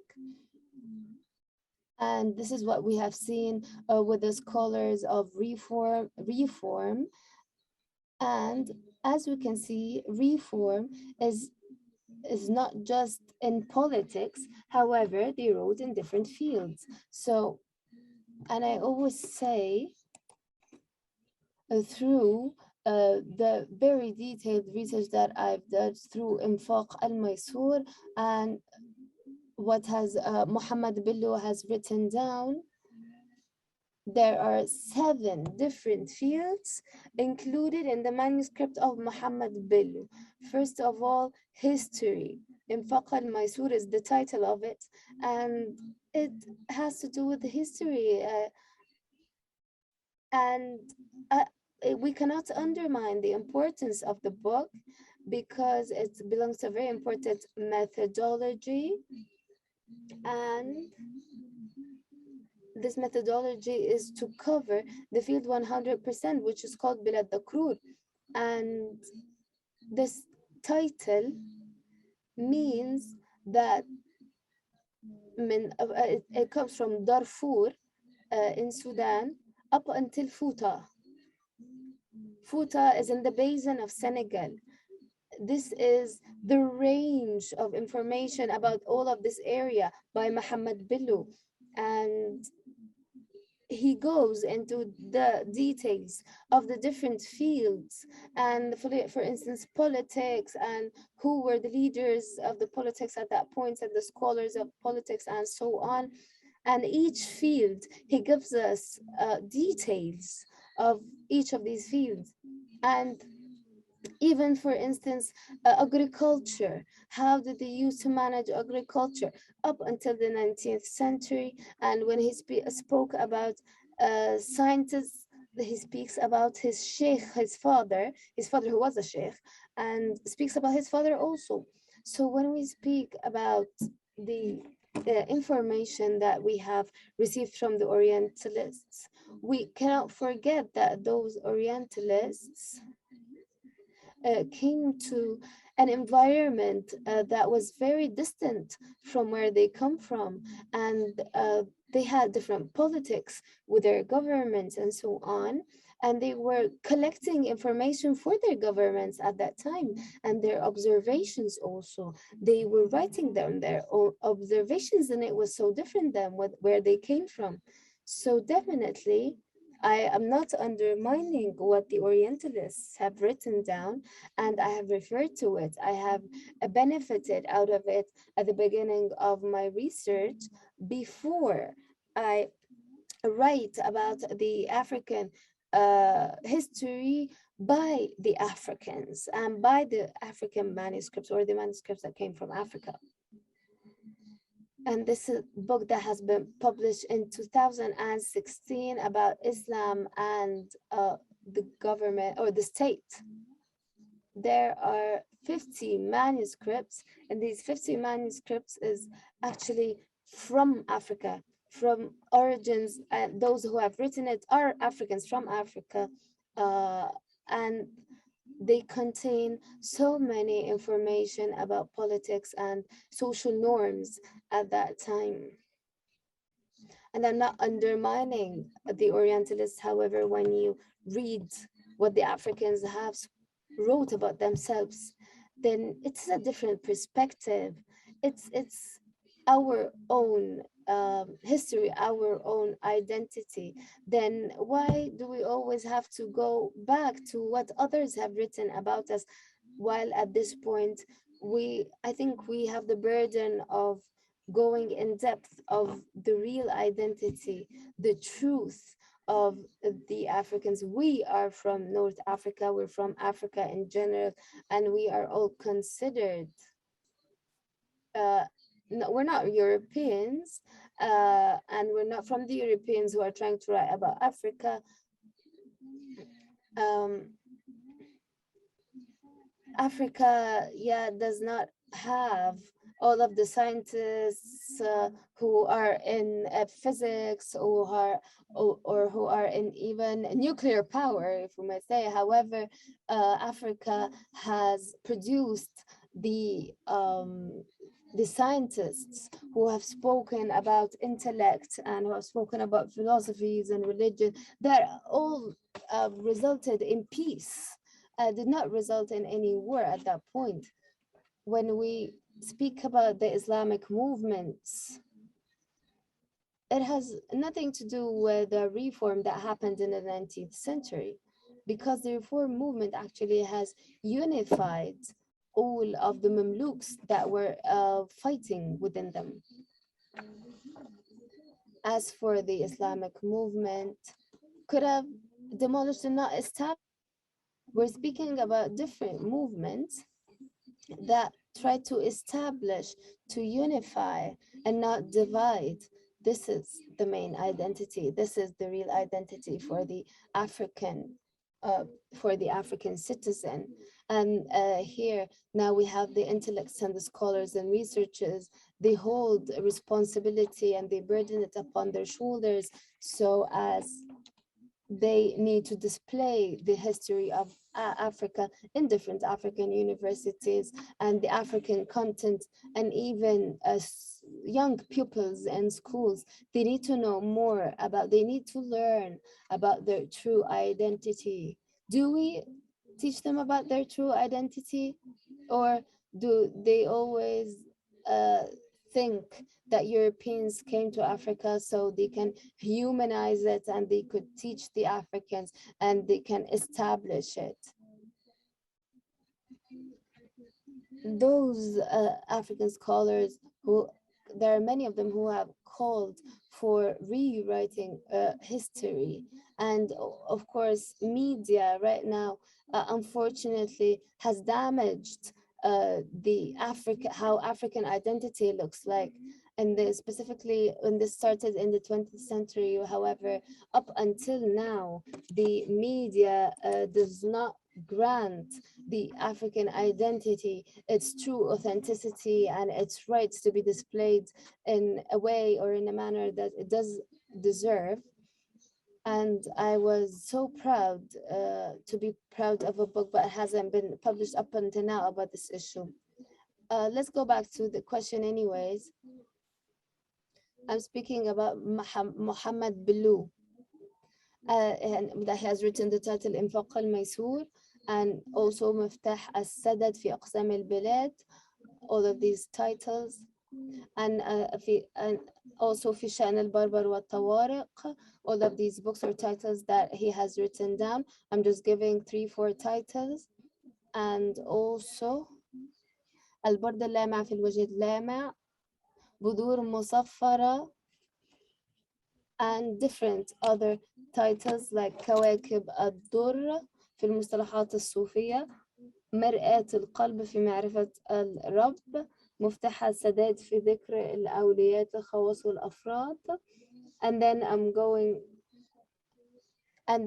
when it comes to jihad, he has written many books. For example, كتاب الرباط والحراسة, كفاية المجاهدين, المخلفين من المجاهدين. And I'll turn on to another field, religion.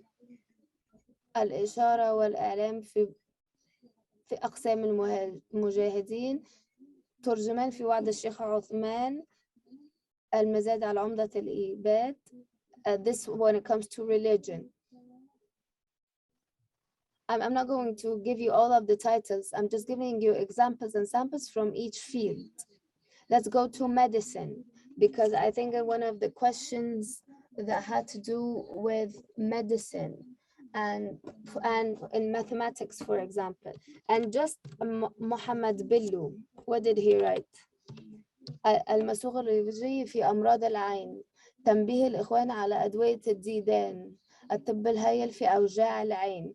As you can see, he is an expert and like an optician. عجالة الرقب في الطب الصائب, القول المنثور في بيان أدوية الباصور.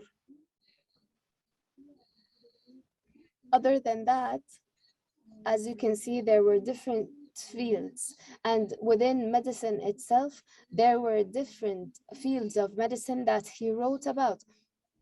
And as you can see, at the end of the day, modern medicine has failed us in so many aspects. For instance, COVID-19. And for instance, we have the Chinese medicine, the traditional Chinese medicine that has been used for centuries. So you cannot undermine the importance of the African medicine. And as we can see, yeah, the modern medicine has not been successful with COVID-19. And also the gastrointestinal tract and the obstetricians and so on, they have different medical fields. For example, in politics, الإنصاف في مسائل الخلاف أو خلافة من وفاقة وخلاف, one of the titles that he wrote in politics. Also أصول السياسة وكيفية أن نخلص من أمور الرئاسة, إفادة الإخوان, إمامة الإخوان مع رعيته, وتأيين غيره. Can you see that these are some of the political titles? One of them means that has to do with democracy in general. And I think if we look at these titles in politics, we're going to learn a lot about democracy, about what's happening in our world these days. Also, الإشاعة في حكم الخارج لا طاعة, جمع النقول في أحكام الغلول. الوابل في سيرة الإمام العجلي, العدل, which means, or which is about justice in the society and how the imam can be just, whether he's just or not, or fair or unfair. This is when it comes to politics. As for poetry, تخميس البردة, تخميس البصري, تخميس البصيري, and so many other titles in politics, in poetry. How about science? التنوير في علم التبصير, الكافي في علم الجفر والخوافي. سؤال جمع غفير. All of these titles is in science, in general sciences, as we can see.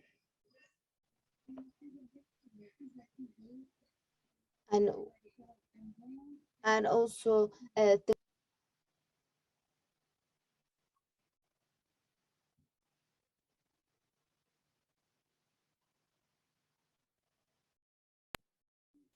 whether it has to do with Hausa countries like Abdullah Nufudi or Zulaid, and also a number of books and titles that we can see. And if we move on to the Umayya Empire, we will find the same thing. So that means that we cannot undermine the importance of the scripts or the books or the science that's written by Africans about Africans, and not only give attention to those written by Orientalists. And as for anthropology and sociology, I think that those involved in sociology need to find a methodology that is applied within our societies, of these societies. We cannot attain methodologies from the West and apply them to those from Africa. Like some of these conferences, of course, were a way for us to meet and to reflect our thoughts together.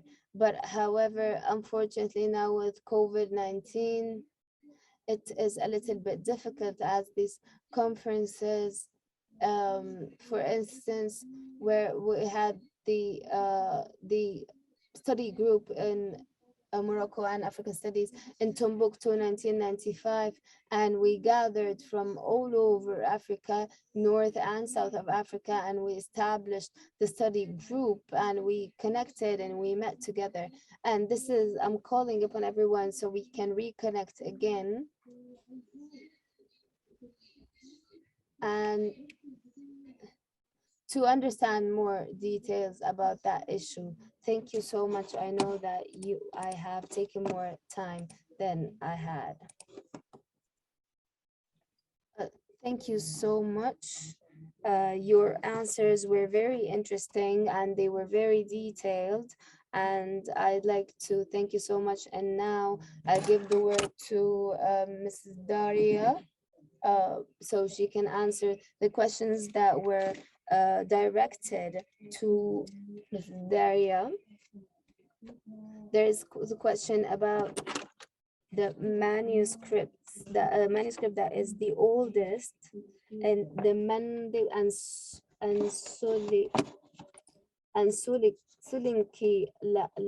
Sulinki language. And there's another question about some of the manuscripts. We can find that some of the translation interlineary from Ajami into Arabic or the other way around. And in poetry also, we can find that there are some translations from Ajami into Arabic. So how can you explain to us how this is done? Yeah, thanks very much for the question about the dating. The dating questions are usually pretty complicated. As I mentioned, I date the manuscript based on watermarks and papers. Usually those are approximate dates because there are no indications in colophons. So as to the earliest manuscripts, from the manuscripts I've seen, I can say that the Soninke Ajami annotations appear as early as I will be careful in saying the second half of the 18th century. And then manuscript that has Soninke Ajami annotation plus the layer of annotations in Mandan languages can be dated by the early 19th century. So this is what I have from my data.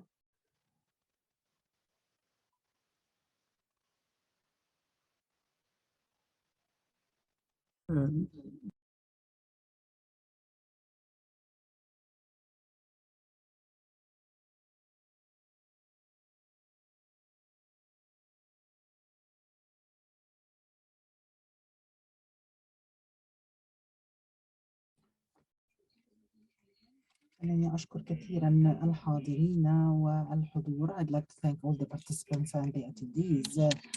I was very happy to meet the colleagues one more time, and Professor Helmi Sharawy, who I wish him good health. And also I can see some of the young people who would contribute to this thoughts, and I was very happy to take part in today's participation, and thanks for the questions that were proposed. And also I'd like to thank the technicians and the internet, because I face a lot of problems to have good connection on the internet, but everything was okay.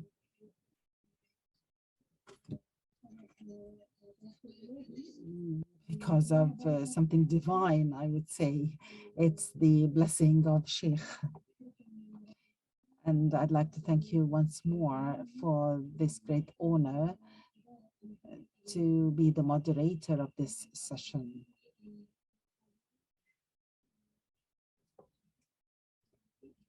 I think that we still have, I think these sessions will be recorded in the historical meetings on manuscripts, because we don't have a lot of such meetings, especially on the manuscripts in Africa. And every time this happens, I think they are very important because they are about the history. Hence, I'm very happy to take part in the organization of this conference. And now I leave the floor to organizers to go on with the sessions. Thank you, Dr. Moumouni, for the moderation of this, the first panel of the conference. And I'd like to thank all the speakers. I'd like to thank Professor Helmi Sharawy, the pioneer of the African studies in Egypt and the Arab world, and one who has a good endeavors in the research in the Arabic script manuscripts in Africa. And this is very important. Also, I'd like to thank Dr. Bahija for her presentation. And I'd like to also thank Darya for her presentation. Although I have a question to Darya, and I hope that she answers it in 2 minutes or so. You've spoken about the annotations of the texts in many of the examples that you gave for the Ajami manuscripts. Is it possible to say that the paratexts of these manuscripts written in the Arabic scripts are in compliance in their writing with the Orientalists' manuscripts, the known ones? Question for Dr. Darya. Are they similar to the paratexts in the Orient? I'm afraid I can't really reply to this question because I mainly work only on the Ajami manuscripts, and I will have to have a look at what is there in the Oriental, to what you refer as Oriental manuscripts. But I would think that probably the techniques of annotating the text would be similar across cultures, so to say. Because as I try to show in my presentation, on a large territory, these techniques were similar. And I think that actually this is not a local tradition. Of course it is, but also that it is actually inherited from the earlier stages.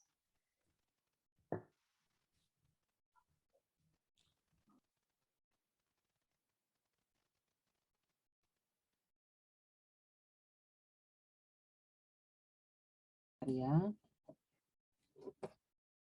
I'd like to thank also all the participants and the speakers of this session that is concluded now, and we will continue with panel 2 at 4 p.m. local time in Cairo.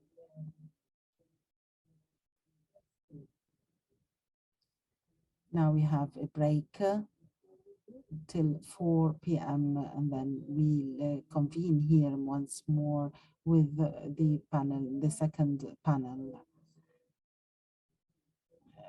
on the historical traditions of the Arabic script manuscripts in Africa. Thank you.